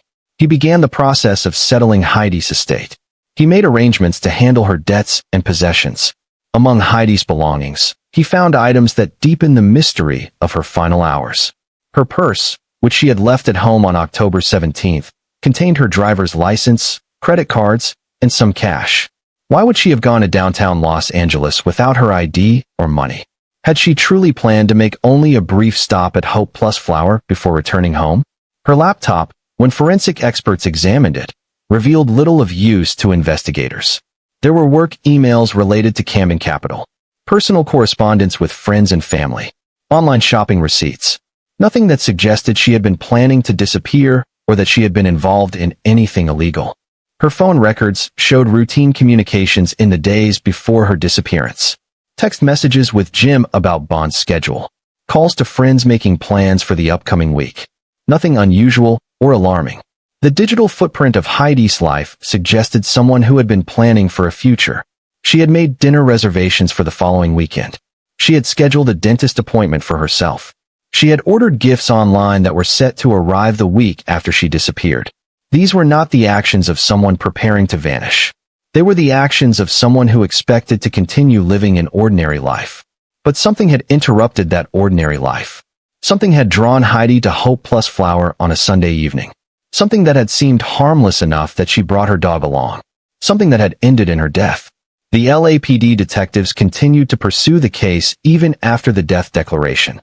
They re-interviewed witnesses, hoping that the passage of time might have loosened tongues. They reached out to informants in the underground poker world, offering deals for information. They consulted with federal investigators working the Camden Capital case, looking for any possible connection. But the same walls that had blocked the investigation from the beginning remained in place. No one was talking. No one was cooperating. Whatever had happened inside Hope Plus Flower that evening remained a secret held by those who had been there. One detective who worked the case from the early days offered a theory about why breaking the silence had proven so difficult. When you have a murder that occurs at a location where illegal activity is taking place, everyone at that location becomes complicit, he explained.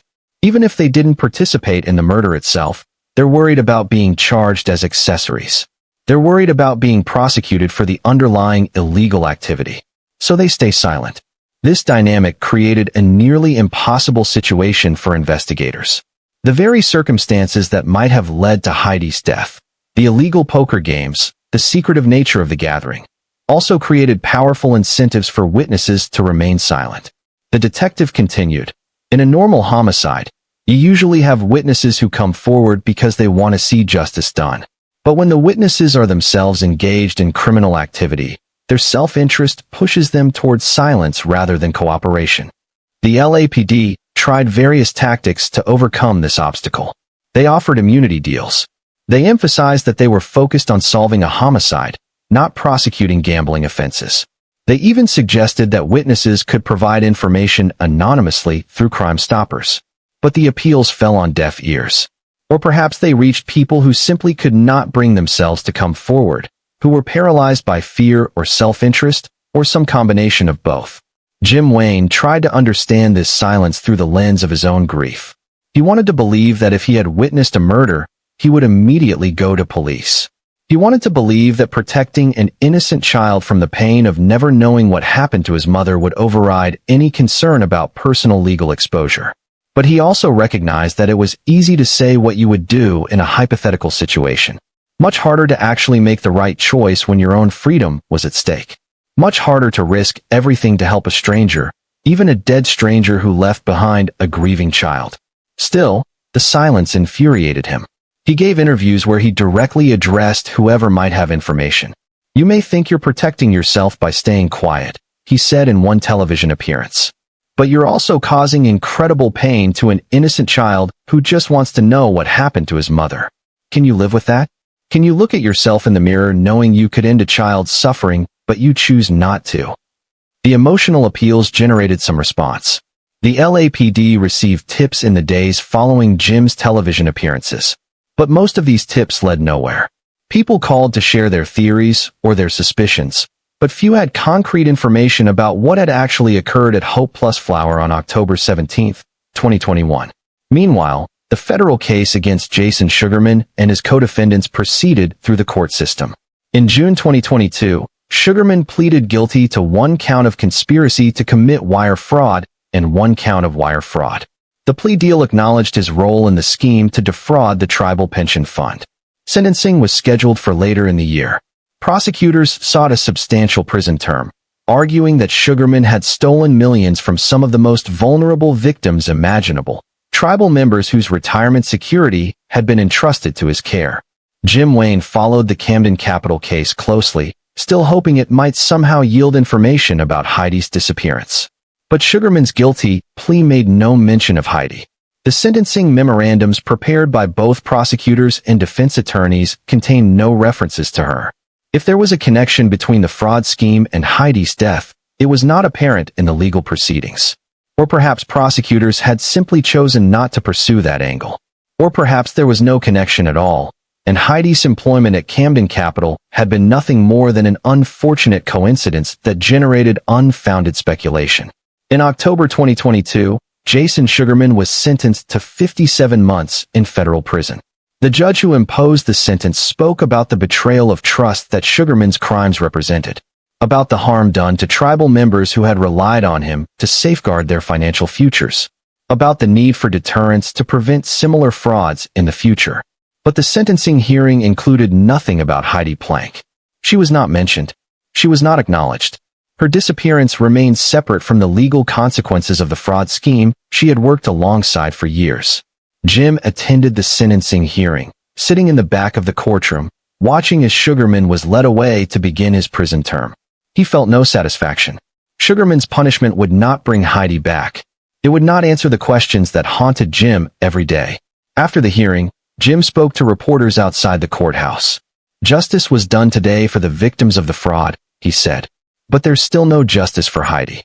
There's still no accountability for whoever killed her." A reporter asked if Jim believed Sugarman had any knowledge about Heidi's disappearance. Jim paused before answering. "I don't know what he knows," he finally said. "But if he does know something, I hope his conscience eventually compels him to speak up." Sugarman never did. To this day, he has never publicly commented on Heidi Planck or her disappearance. If he has information about what happened to his former employee, he has kept it to himself. As 2022 turned into 2023, the second anniversary of Heidi's disappearance approached. Jim marked the occasion with another round of media appearances. He posted on social media. He distributed new flyers. He did everything he could to keep Heidi's case in the public consciousness. But he could feel the story slipping away from public attention. 2 years is a long time in the 24-hour news cycle. Other disappearances had occurred. Other crimes demanded coverage. The momentum that had characterized the early investigation had dissipated. Jim found himself having to explain to people who Heidi was, having to remind them of the basic facts of the case. The story that had once been front-page news in Los Angeles had become a footnote, a cold case file gathering dust in a police department database. The LAPD's Robbery-Homicide Division continued to classify Heidi's case as an open investigation. Detectives followed up on any new tips that came in, but there were fewer and fewer tips to follow. The trail had gone cold in every meaningful sense. Jim hired additional private investigators over the course of 2023, hoping that fresh eyes might see something the police had missed. These investigators conducted their own interviews. They developed their own theories.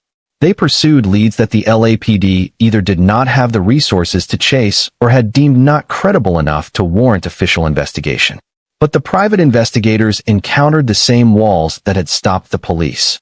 No one was talking. No one was cooperating. The building that held the answers to what happened to Heidi remained as silent as it had been on day one. One private investigator who worked the case for several months offered his assessment. "This is one of the most frustrating investigations I've ever been involved with," he told Jim. "We know where she went. We know approximately when she died. We have a limited pool of potential suspects, people who were in that building that evening. But without cooperation from witnesses, we can't prove what happened." The investigator continued. "In most cases, even difficult cases, you eventually catch a break. Someone's conscience bothers them and they come forward. Or someone who was involved gets arrested for something else and decides to trade information for a deal.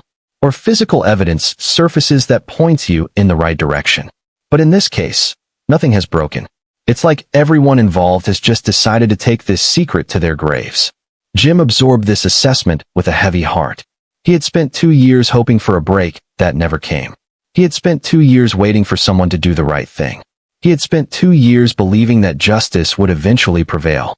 But as the second anniversary of Heidi's disappearance passed, and the case remained unsolved, Jim had to confront the possibility that he might never get answers.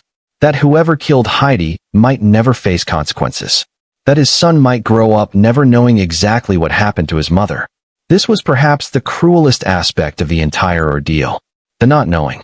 The absence of closure. The inability to properly grieve because the circumstances of death remained uncertain.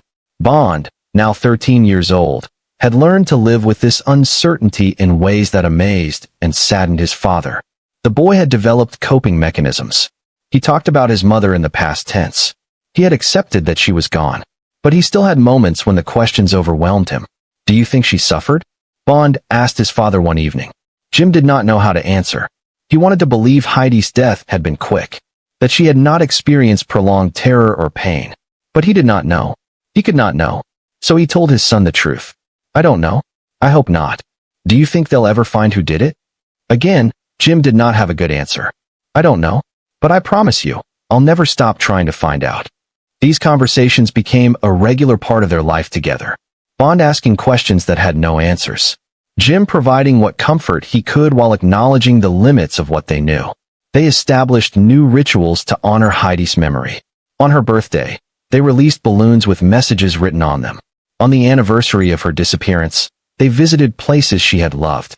They talked about her not as a mystery to be solved, but as a person who had lived and mattered. Jim made sure Bond knew his mother not just as a victim in a true crime story, but as a full human being. He shared stories about Heidi's sense of humor, about her intelligence, about her fierce love for her son, about the way she had lived her life before it was cut short. By 2024, 3 years had passed since Heidi Planck walked into Hope Plus Flower with her dog and never walked out. The investigation had entered a phase that detectives sometimes referred to as the long wait. Not officially closed, but not actively generating new leads either.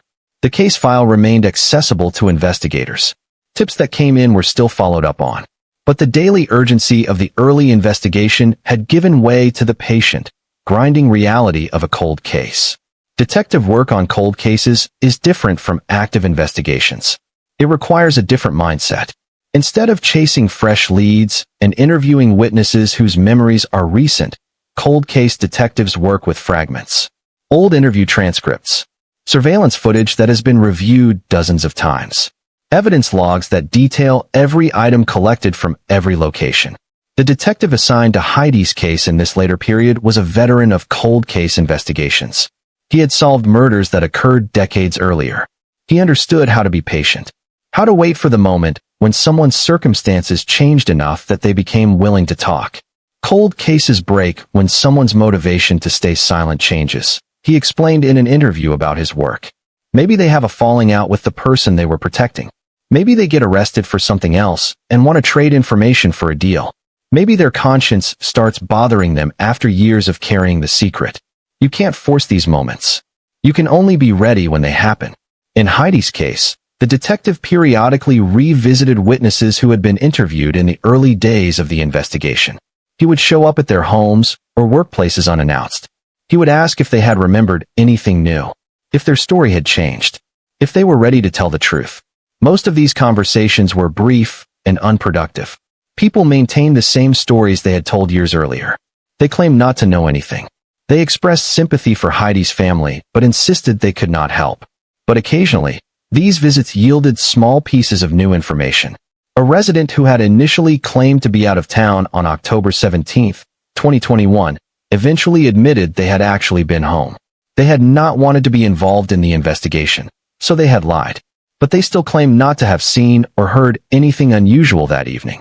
Another resident who had previously said they knew nothing about parties in the building eventually acknowledged that social gatherings did occur, including poker games. But they maintained they had not been present at any gathering on the specific date in question. These small admissions did not solve the case. But they confirmed what detectives had suspected from the beginning. People were lying. They were holding back information. The question was whether anyone would ever provide information substantial enough to crack the case open. Jim Wayne stayed in touch with the detective handling the case, calling every few weeks for updates. The conversations followed a familiar pattern. Jim would ask if there had been any developments. The detective would explain that the investigation remained ongoing, but that there was nothing new to report. Jim would thank him for his continued work and hang up feeling a familiar mixture of gratitude and frustration. Gratitude that the LAPD had not abandoned the case entirely. Frustration that 3 years of investigation had produced no arrests, no charges, no justice. Jim also maintained his own parallel investigation, working with private investigators and pursuing leads that occurred to him. He spent hours online, reading through discussion forums where amateur sleuths debated theories about what had happened to Heidi. Some of these theories were thoughtful and well-researched. Others were wildly speculative and based on little more than imagination. He found himself in the strange position of correcting misinformation about his own ex-wife's disappearance. Someone would post a theory online that was factually wrong, claiming Heidi had been seen in another city after October 17, or suggesting she had been involved in crimes she had nothing to do with. And Jim would have to weigh whether it was worth engaging with strangers on the internet to set the record straight. Usually, he decided it was not worth it. The internet would believe what it wanted to believe. His energy was better spent on productive efforts. But occasionally, he would post corrections. I was married to Heidi for 4 years and co-parented with her for 10 years after that, he would write. I knew her better than anyone posting theories on this forum. And I can tell you that the scenario you're describing does not match who she was as a person. These posts sometimes sparked productive conversations. People would ask Jim questions about Heidi's life, about the investigation, about what the family was doing to find answers.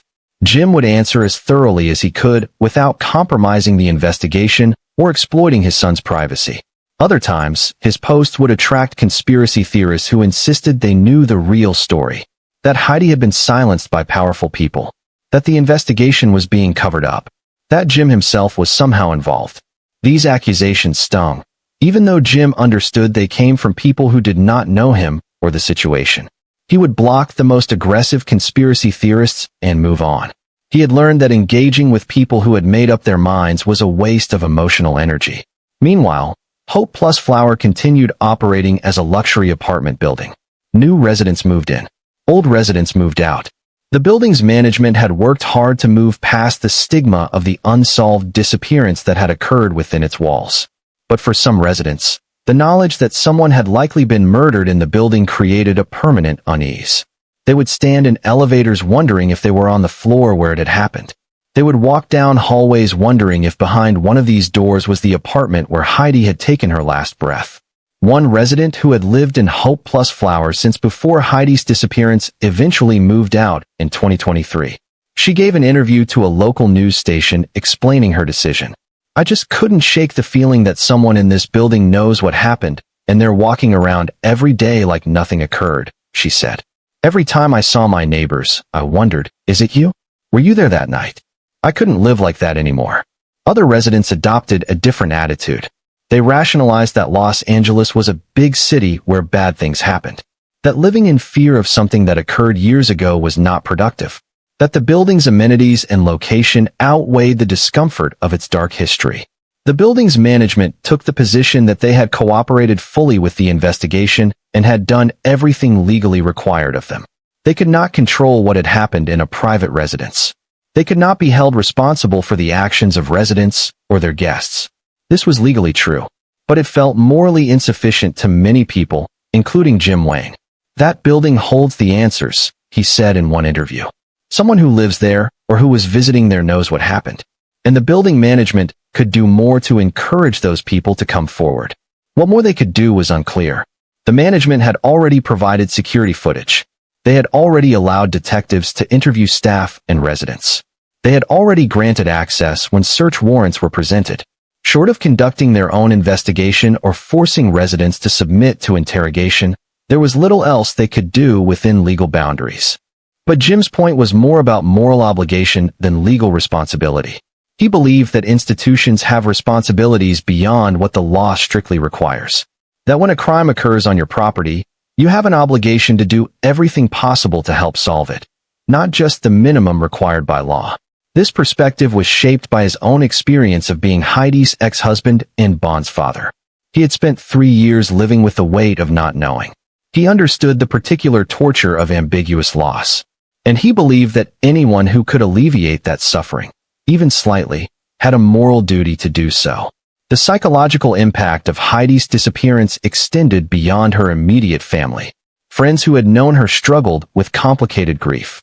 They mourned someone who was legally dead but whose body had never been found. They attended no funeral. They visited no grave. Their grief existed in a strange liminal space. One friend described the experience in an interview. You can't properly say goodbye when there's no body, she explained. Part of you keeps thinking maybe there was a mistake. Maybe she's still out there somewhere. Even though logically you know that's not true, emotionally it's hard to fully let go. This friend had been in contact with Heidi in the weeks before her disappearance. They had made plans to get together for dinner. I keep thinking about that dinner we never had, the friend said. I keep wondering if there was something I could have done differently. If I had called her that day, would she have told me where she was going? Could I have talked her out of going to that building? The guilt of survivors, those left behind to wonder if they could have prevented tragedy, was a common theme among people who had known Heidi. Jim felt it. Her sister felt it. Friends felt it. Even colleagues at Camden Capital who had barely known her personally felt some version of it. Could I have seen signs that something was wrong? One former colleague wondered. She seemed stressed in the months before she disappeared, but so was everyone at the company. We were all dealing with the federal investigation. Should I have asked more questions? Should I have checked on her more often? These questions had no satisfying answers. Heidi's friends and family could torture themselves indefinitely with what-ifs and could-haves. But ultimately, they had not been responsible for whatever happened to her. The responsibility belonged to whoever had been in that building on October 17, 2021. Bond, now approaching his teenage years, had developed his own way of processing his mother's disappearance. He had created a memory box filled with items that reminded him of Heidi. Photographs, cards she had given him, a scarf that still smelled like her perfume. He would sometimes sit with these items, touching them, remembering. Jim watched his son navigate this grief and marveled at his resilience. Bond had endured something no child should have to endure. The loss of a parent under traumatic circumstances. The knowledge that someone had deliberately ended his mother's life. The uncertainty about what exactly had happened in her final moments. But Bond had not let this trauma define him completely. He still played sports. He still did well in school. He still had friends and interests and a life that extended beyond his mother's disappearance. Jim took this as evidence that children are more resilient than adults sometimes give them credit for. But resilience is not the same as being unaffected. Bond carried the loss with him every day. It showed up in unexpected moments. A commercial on television featuring a mother and son. A friend complaining about their mom in a way that Bond could no longer relate to. Mother's Day at school, when teachers asked students to make cards. Jim tried to shield Bond from the worst aspects of the investigation. He did not tell his son about the trash chute theory. He did not share the speculation about illegal poker games or potential connections to organized crime. He presented his son with a simplified version. Mom went to a building downtown. Something bad happened. The police are working to find out what. This simplification was both a kindness and a necessity. A 13-year-old did not need to know all the grim details of how his mother might have died. Time enough for those details later, if they ever became confirmed facts rather than theories. But Bond was smart enough to know there were things his father was not telling him. He could Google his mother's name and find articles filled with speculation. He could read Reddit threads where strangers debated what had happened. He could see the gaps between what his father said and what the internet claimed to know. Jim had conversations with Bond about media literacy and the difference between facts and speculation. He explained that people online often presented theories as if they were proven truth. That just because someone wrote something confidently did not mean it was accurate. Your mother deserves to have her story told truthfully, Jim told his son. Not sensationalized. Not turned into entertainment for people who didn't know her. When you read things about her online, remember that most of those people never met her.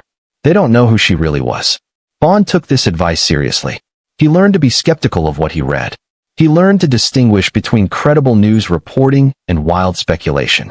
He learned to protect his mother's memory from being distorted by people with agendas or simply looking for content to consume. In many ways, Bond had been forced to grow up faster than his peers. He had developed an understanding of mortality and loss that most 13-year-olds did not possess. He had learned that bad things happen to good people.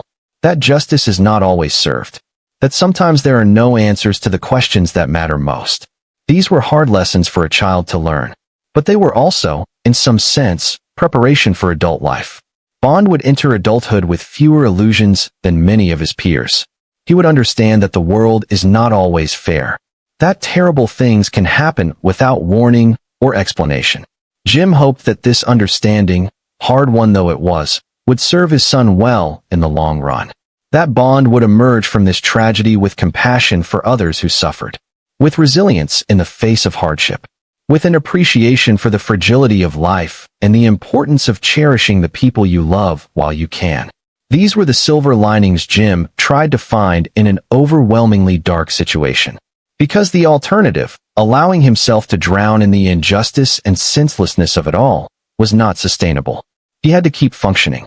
He had to keep providing for his son. He had to keep hoping that someday, Somehow, they would get answers. The LAPD periodically released updates on the case, usually around the anniversary of Heidi's disappearance. These updates were carefully worded to avoid revealing information that might compromise the investigation while still reassuring the public that the case remained active. The disappearance of Heidi Planck remains an open and ongoing investigation, one such statement read. Detectives continue to follow up on all credible leads. We urge anyone with information about Ms. Planck's disappearance to contact the LAPD Robbery Homicide Division or Crime Stoppers. These statements generated brief spikes in media coverage. News outlets would run stories marking the anniversary. They would recap the basic facts of the case. They would interview Jim or other family members. They would show photographs of Heidi and remind viewers of the basic description.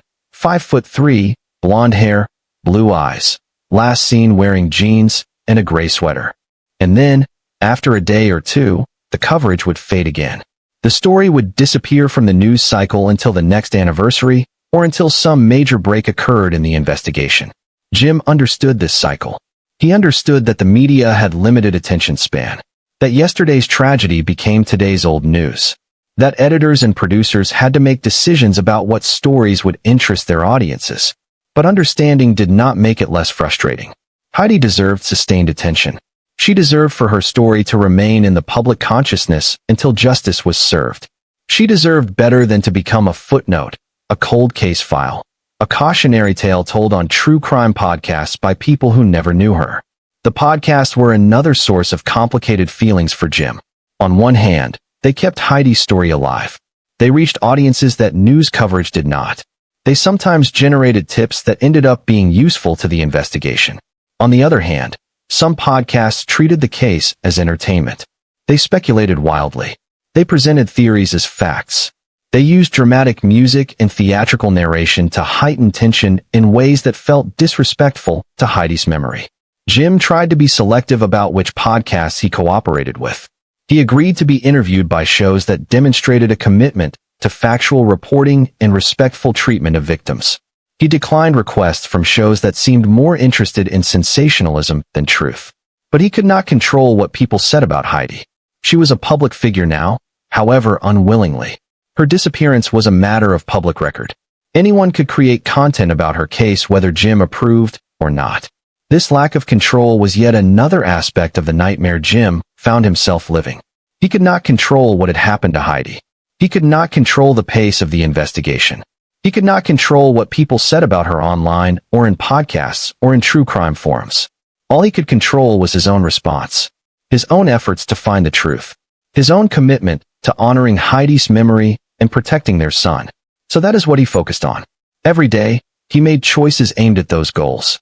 He called the detective working the case. He followed up on tips that came through social media. He gave interviews when he thought it might generate useful publicity. He said no to requests that seemed exploitative. He created a routine around his grief and his search for answers. It was not a healthy routine, perhaps.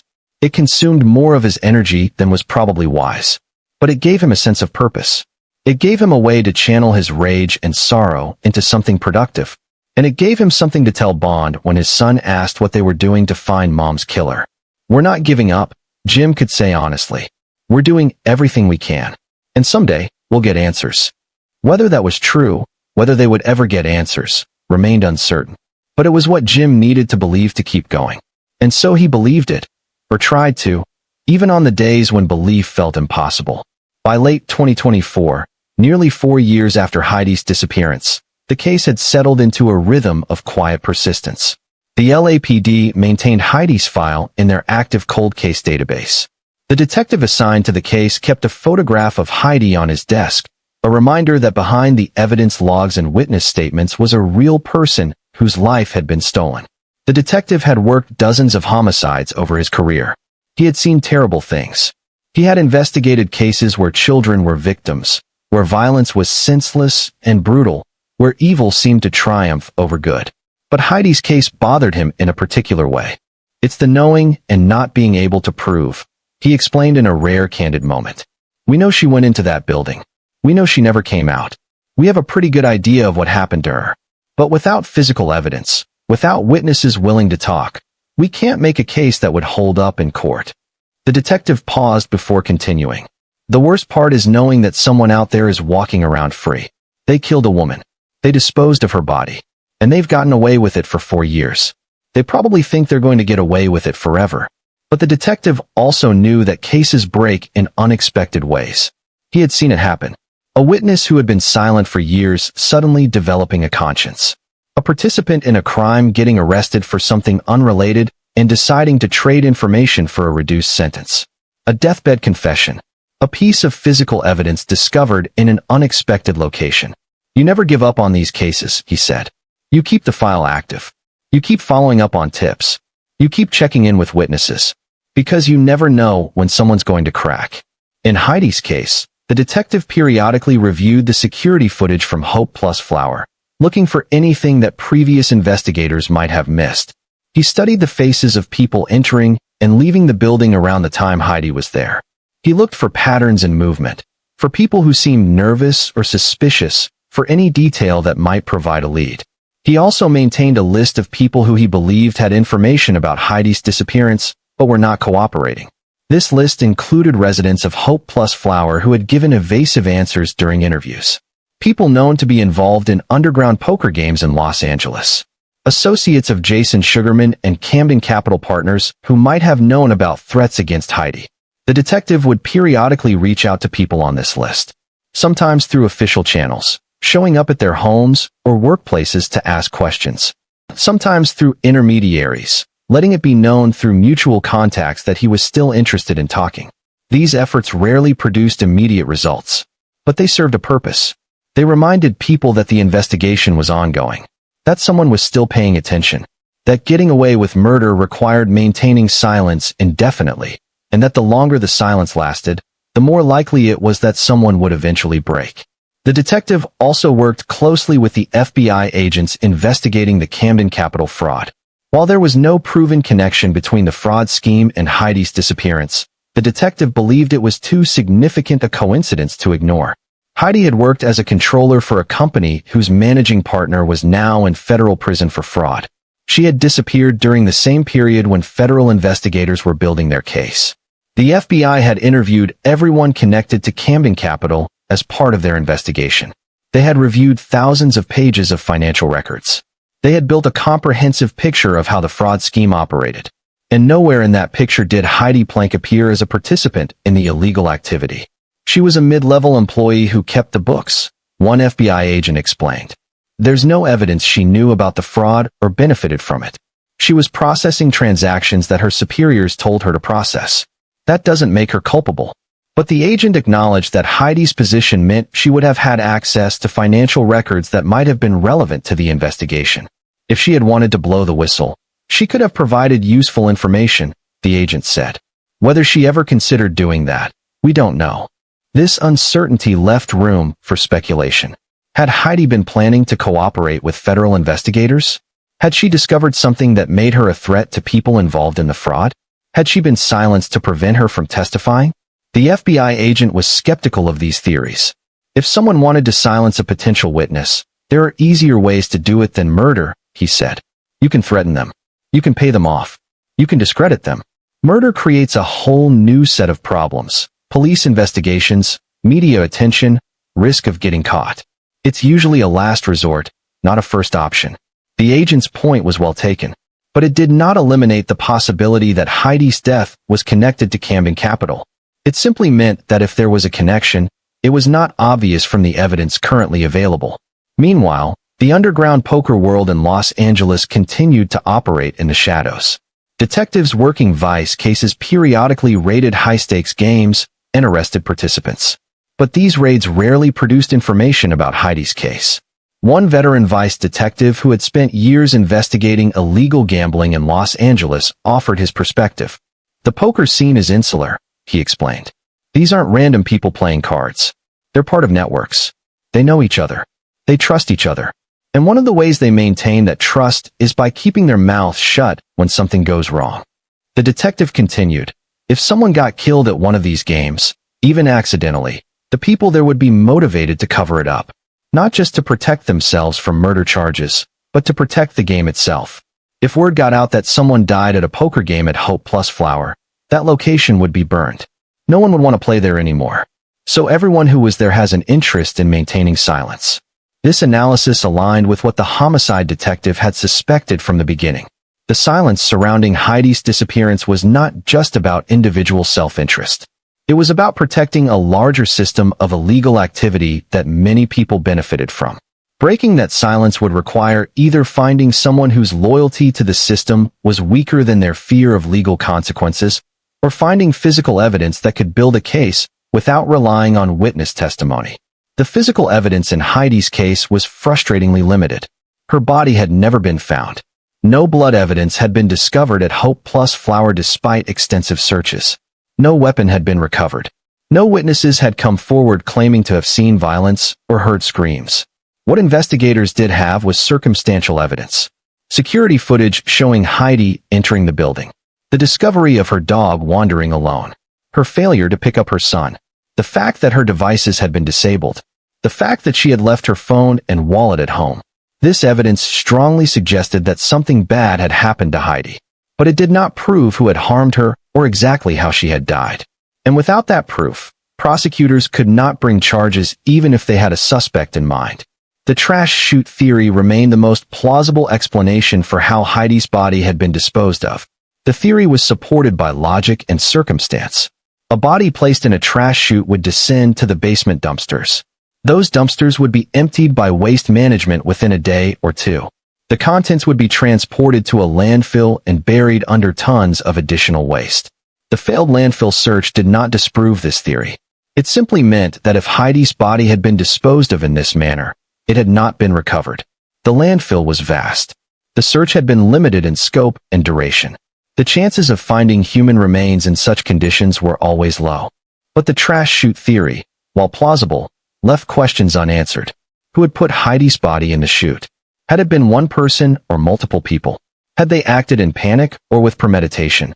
Had they cleaned the chute afterward to remove evidence?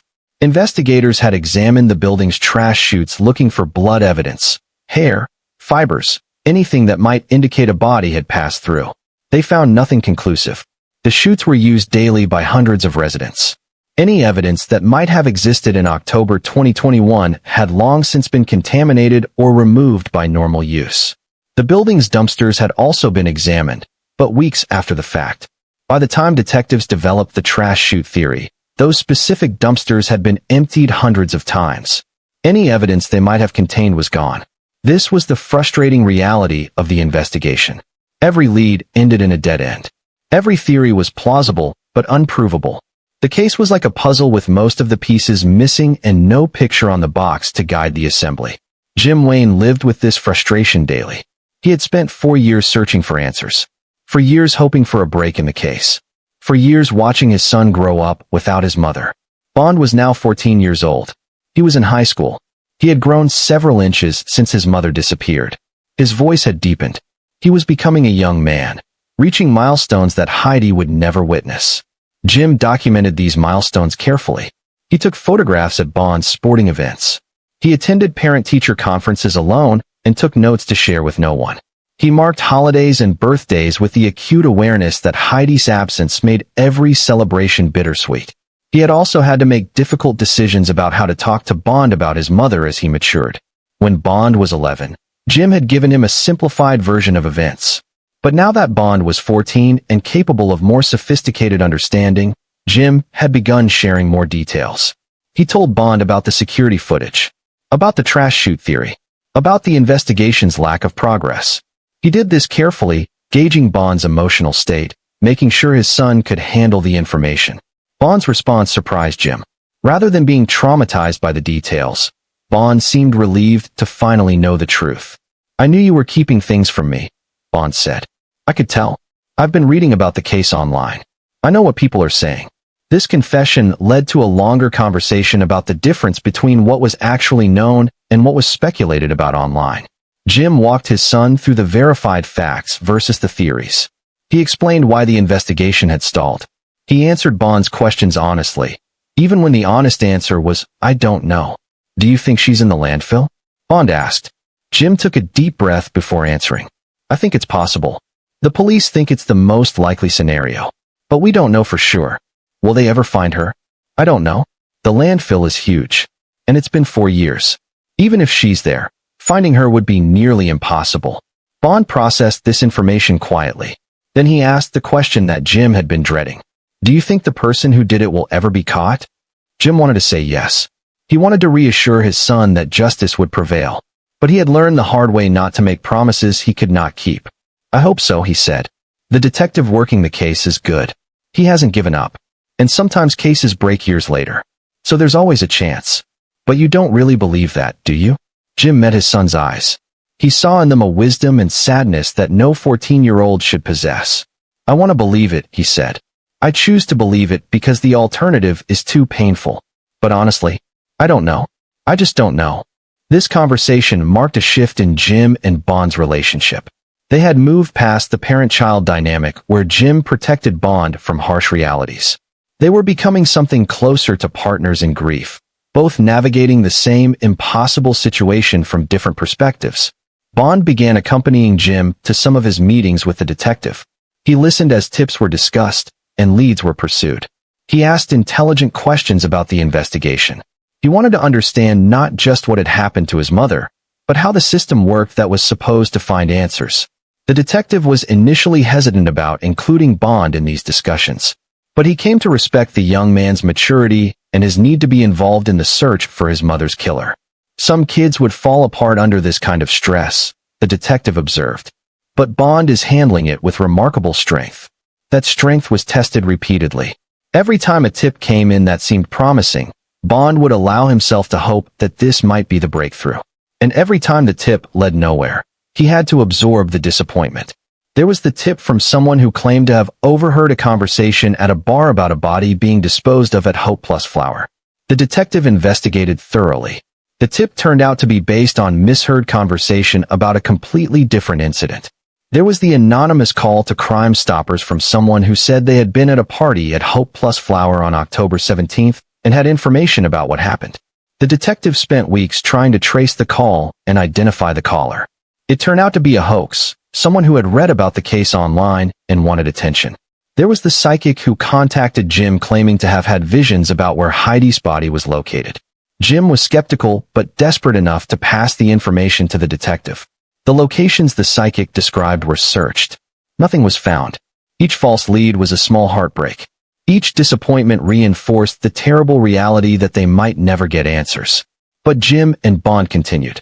They continued maintaining the Facebook page dedicated to finding Heidi. They continued giving interviews on anniversaries of her disappearance. They continued offering rewards for information. They continued believing that someone, somewhere, would eventually come forward with the truth. This persistence was not based on evidence. It was based on faith. Faith that human conscience would eventually override self-interest. Faith that whoever knew what happened to Heidi would not be able to carry that secret forever. Faith that justice, however delayed, would eventually be served. Whether that faith was justified remained to be seen. But it was all Jim and Bond had to sustain them through the endless waiting. The case had also taken a toll on Heidi's extended family. Her sister Juliana had become an advocate for missing persons, particularly women who disappeared under suspicious circumstances. She volunteered with organizations that supported families of the missing. She spoke at events about the need for better resources for investigating these cases. Heidi's case isn't unique, Juliana explained in one interview. There are thousands of people who disappear every year. Some are found quickly, others are never found at all. And the families are left in this terrible limbo, not knowing whether to grieve or to hope. Juliana had also become critical of how missing persons cases were handled by media and the public. If you're a young, attractive white woman, your case gets attention, she said.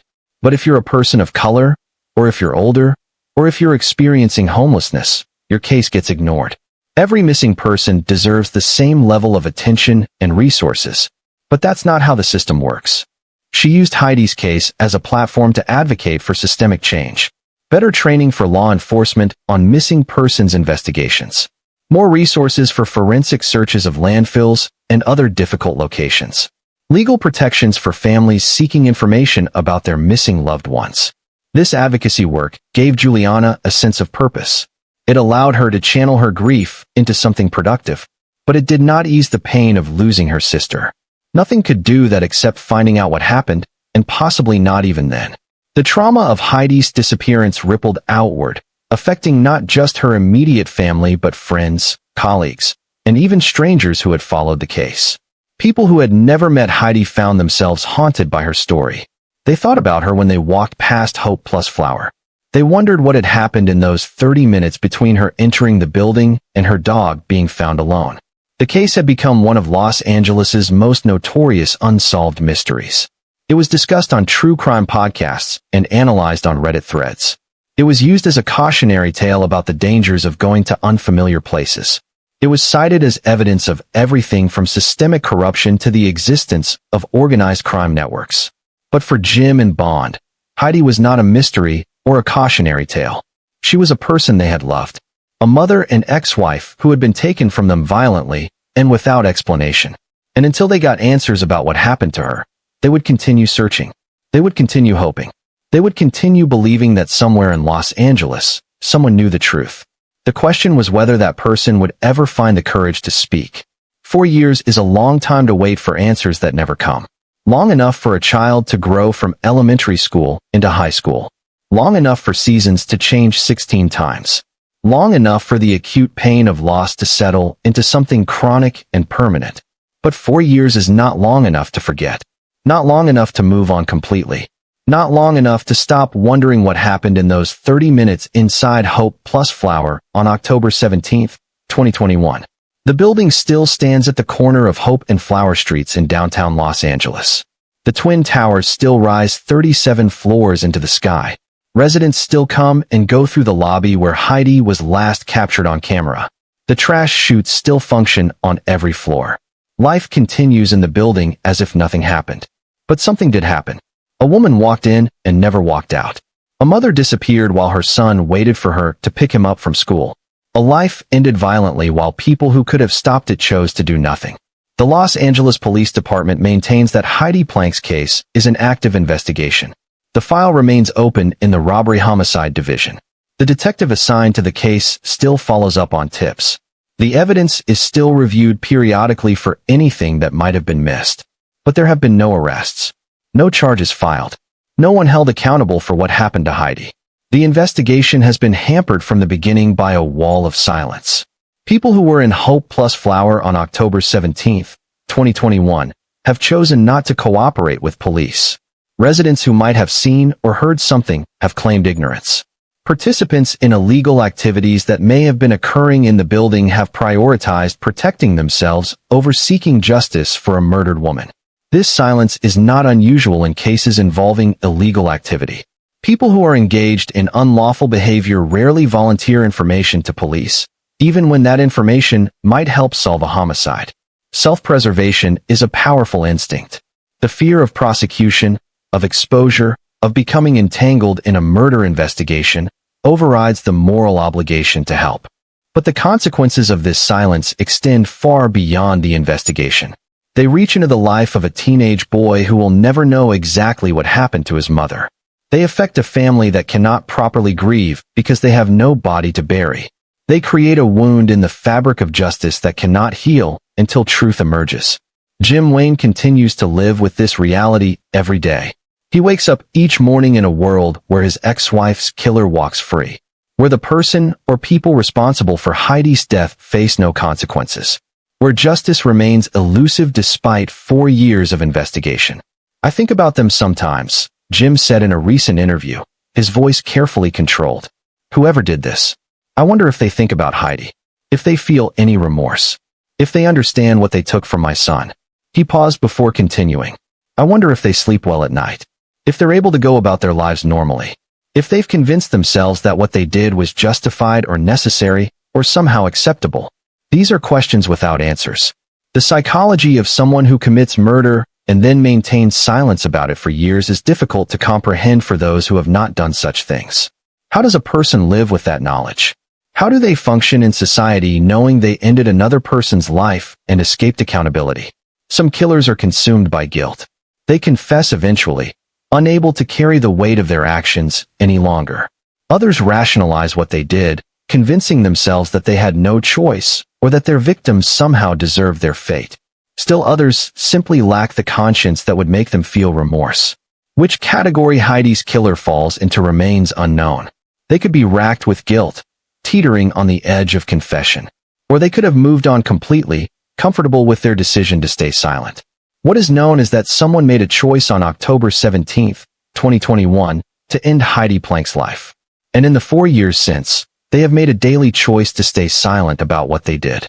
Those choices have consequences that ripple outward, affecting not just Heidi's family, but the broader community's sense of safety and justice. Bonwayne is now 14 years old. He has spent nearly a third of his life without his mother. He has navigated the transition from childhood to adolescence without her guidance. He has experienced milestones, starting high school, learning to drive, beginning to think about his future, without her presence. Jim has done his best to fill the void Heidi's absence created. But he knows he cannot be both mother and father. He cannot replace what Bond lost. He can only provide support and love and the assurance that he will never stop searching for answers. I want him to know that his mother mattered, Jim explained. That her life had value. That what happened to her was wrong, and that we're doing everything we can to find out who did it. Even if we never get justice, I want him to know we tried. This commitment to trying, to continuing the search even when the odds seem insurmountable, is what sustains Jim through the darkest moments. It gives him purpose. It gives him a way to honor Heidi's memory. It gives him something to tell his son when the grief becomes overwhelming. The broader community of people who have followed Heidi's case also carries the weight of the unsolved mystery. True crime enthusiasts who initially encountered the story as a puzzle to be solved have found themselves genuinely invested in seeing justice served. They continue to discuss the case online, to share information, to keep Heidi's name in circulation. Some of this continued attention is genuinely helpful. Tips generated through online discussions have occasionally provided investigators with leads worth pursuing. The sustained public interest keeps pressure on law enforcement to continue working the case. But the attention also has a dark side. Heidi has become a character in other people's narratives. Her story has been told and retold, often with details invented or distorted for dramatic effect. She has been reduced to a set of facts and theories, divorced from the reality of who she was as a person. Jim tries to counter this by sharing stories about Heidi that have nothing to do with her disappearance. He posts photographs on social media of her laughing with friends, playing with Bond, living her life. He reminds people that before she became a missing person, she was simply a person, a daughter, a sister, a mother, a friend. She had this laugh that was completely infectious, Jim recalled. When Heidi really got going, everyone around her would start laughing too, even if they didn't know what was funny. She lit up rooms. She made people feel comfortable. She was just genuinely kind. These memories are precious to Jim and Bond. They are the antidote to the darkness of the unsolved case. They are reminders that Heidi's life was not defined by her death, even if her death remains the most prominent fact about her in the public consciousness. As the investigation enters its 5th year, the questions that have haunted the case from the beginning remain unanswered. Why did Heidi go to Hope Plus Flower that evening? Who invited her there? What happened in the 30 minutes between her entering the building and her dog being found wandering alone? Why were her electronic devices disabled? Had she done that herself, perhaps to avoid being tracked to a location she wanted to keep private? Or had someone else disabled them after harming her, to prevent investigators from tracing her movements? Why did she bring 7? Was she simply out walking her dog when she decided, or was asked to stop at Hope Plus Flower? Or was there some other reason the dog accompanied her? Who was in the building that night? The investigation has identified some individuals who were present, but others have likely remained hidden. Were there witnesses who saw what happened, but have chosen to stay silent? Were there participants who helped dispose of Heidi's body? How did she die? Was it quick or prolonged? Was it intentional or accidental? Did she know she was in danger, or was she caught completely by surprise? Where is her body? Was the trash chute theory correct? Is she buried somewhere in Chiquita Canyon landfill under tons of waste? Or was she disposed of in some other way that investigators have not considered? These questions haunt everyone touched by the case. They represent the fundamental unknowability at the heart of this tragedy. Without witnesses willing to speak or physical evidence pointing to clear answers, these questions may remain unanswered indefinitely. But Jim Wayne refuses to accept that this is the end of the story. He continues to believe that someone will eventually come forward, that the weight of carrying such a secret will eventually become too heavy, that conscience or circumstance will compel someone to tell the truth. This belief is not based on naivety. Jim understands how unlikely it is that the case will be solved at this point. He understands that most cold cases remain cold. He understands that justice delayed is often justice denied. But he also understands that the alternative, accepting that Heidi's killer will never be caught, is unacceptable. So he chooses hope over despair. He chooses persistence over resignation. He chooses to believe that truth will eventually emerge, however long it takes. The detective working the case shares this commitment, if not the hope. "I've seen cases break after decades," he said. "People get old.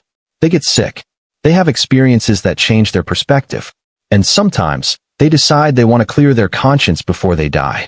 He continued, "I can't promise Jim that we'll solve this case. I can't promise Bond that we'll find out what happened to his mother. But I can promise that we won't stop trying. As long as I'm working this division, Heidi's file will remain active." This promise is meaningful, even if it comes with no guarantees. It means Heidi has not been forgotten. It means someone is still fighting for justice on her behalf. It means her life and death still matter to the system designed to protect citizens and hold criminals accountable. For Heidi's family, this is not enough. It will never be enough until there are arrests and trials and consequences for whoever killed her. But it is something. It is more than many families of missing persons receive. The case of Heidi Planck stands as a stark reminder of how someone can vanish in the middle of a major city in the 21st century. How someone can walk into a building with security cameras and key card access and never walk out. How a mother can disappear while her son waits for her to pick him up from school. It is a reminder that safety is often an illusion. That danger can exist in luxury high-rises just as easily as in dark alleys. That the people who harm us are often not strangers but acquaintances, people we have some reason to trust. It is a reminder that justice is not guaranteed. That crimes go unsolved. That killers walk free. That families are left to grieve without closure. But it is also a reminder of resilience. Of a father's determination to find answers for his son. Of a detective's commitment to solving a case that has resisted solution. Of a community's refusal to forget a victim. Heidi Marie Planck was 39 years old when she disappeared. She was 5 feet 3 inches tall with blonde hair and blue eyes. She was last seen wearing jeans and a gray sweater. She was driving a gray 2017 Range Rover with California license plate U840X0. She was a mother who loved her son, an ex-wife who maintained a good relationship with her former husband, a friend who made people laugh, a person who mattered. If you have any information about Heidi Planck's disappearance, please contact the Los Angeles Police Department's Robbery Homicide Division at 213-486-6890. Tips can also be submitted anonymously through Crime Stoppers at 1-800-222-TIPS. Her case number in the National Missing and Unidentified Persons System is MP85784. Somewhere in Los Angeles, someone knows what happened in those 30 minutes inside Hope Plus Flower. Someone knows why Heidi never walked out of that building. Someone knows where her body is. That person could be watching this video right now. If that is you, understand this. The guilt you carry will not diminish with time. The knowledge of what you did or what you witnessed will not fade. The weight of staying silent will only grow heavier as the years pass. Bond Wayne deserves to know what happened to his mother. Jim Wayne deserves to properly grieve his ex-wife. Heidi's family deserves closure. You have the power to give them that. You have the power to do the right thing. The question is whether you will. Trust does not always look dangerous. The most terrifying crimes do not begin with strangers. Sometimes the threat comes from someone we know. Someone we have reason to believe we can trust. Someone who has access to places we think are safe. Heidi Planck trusted someone enough to walk into that building with them or to meet them there. That trust cost her everything. Her case remains unsolved. Her killer remains free. But the story is not over. Because somewhere, someone knows the truth. And until they speak, we will keep searching. We will keep asking questions. We will keep telling Heidi's story. We will not let her be forgotten. If this story moved you, if you believe justice should be served regardless of how much time has passed, please help us keep Heidi's case in the public eye. Leave a comment sharing your thoughts. Subscribe to this channel so you never miss updates on this case or others like it. Hit the like button to help this video reach more people who might have information. Share this with someone who cares about unsolved cases.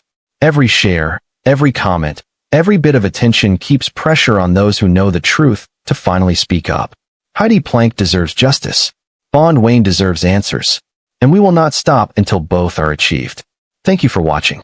Thank you for caring. And if you know something, please come forward. The time for silence is over.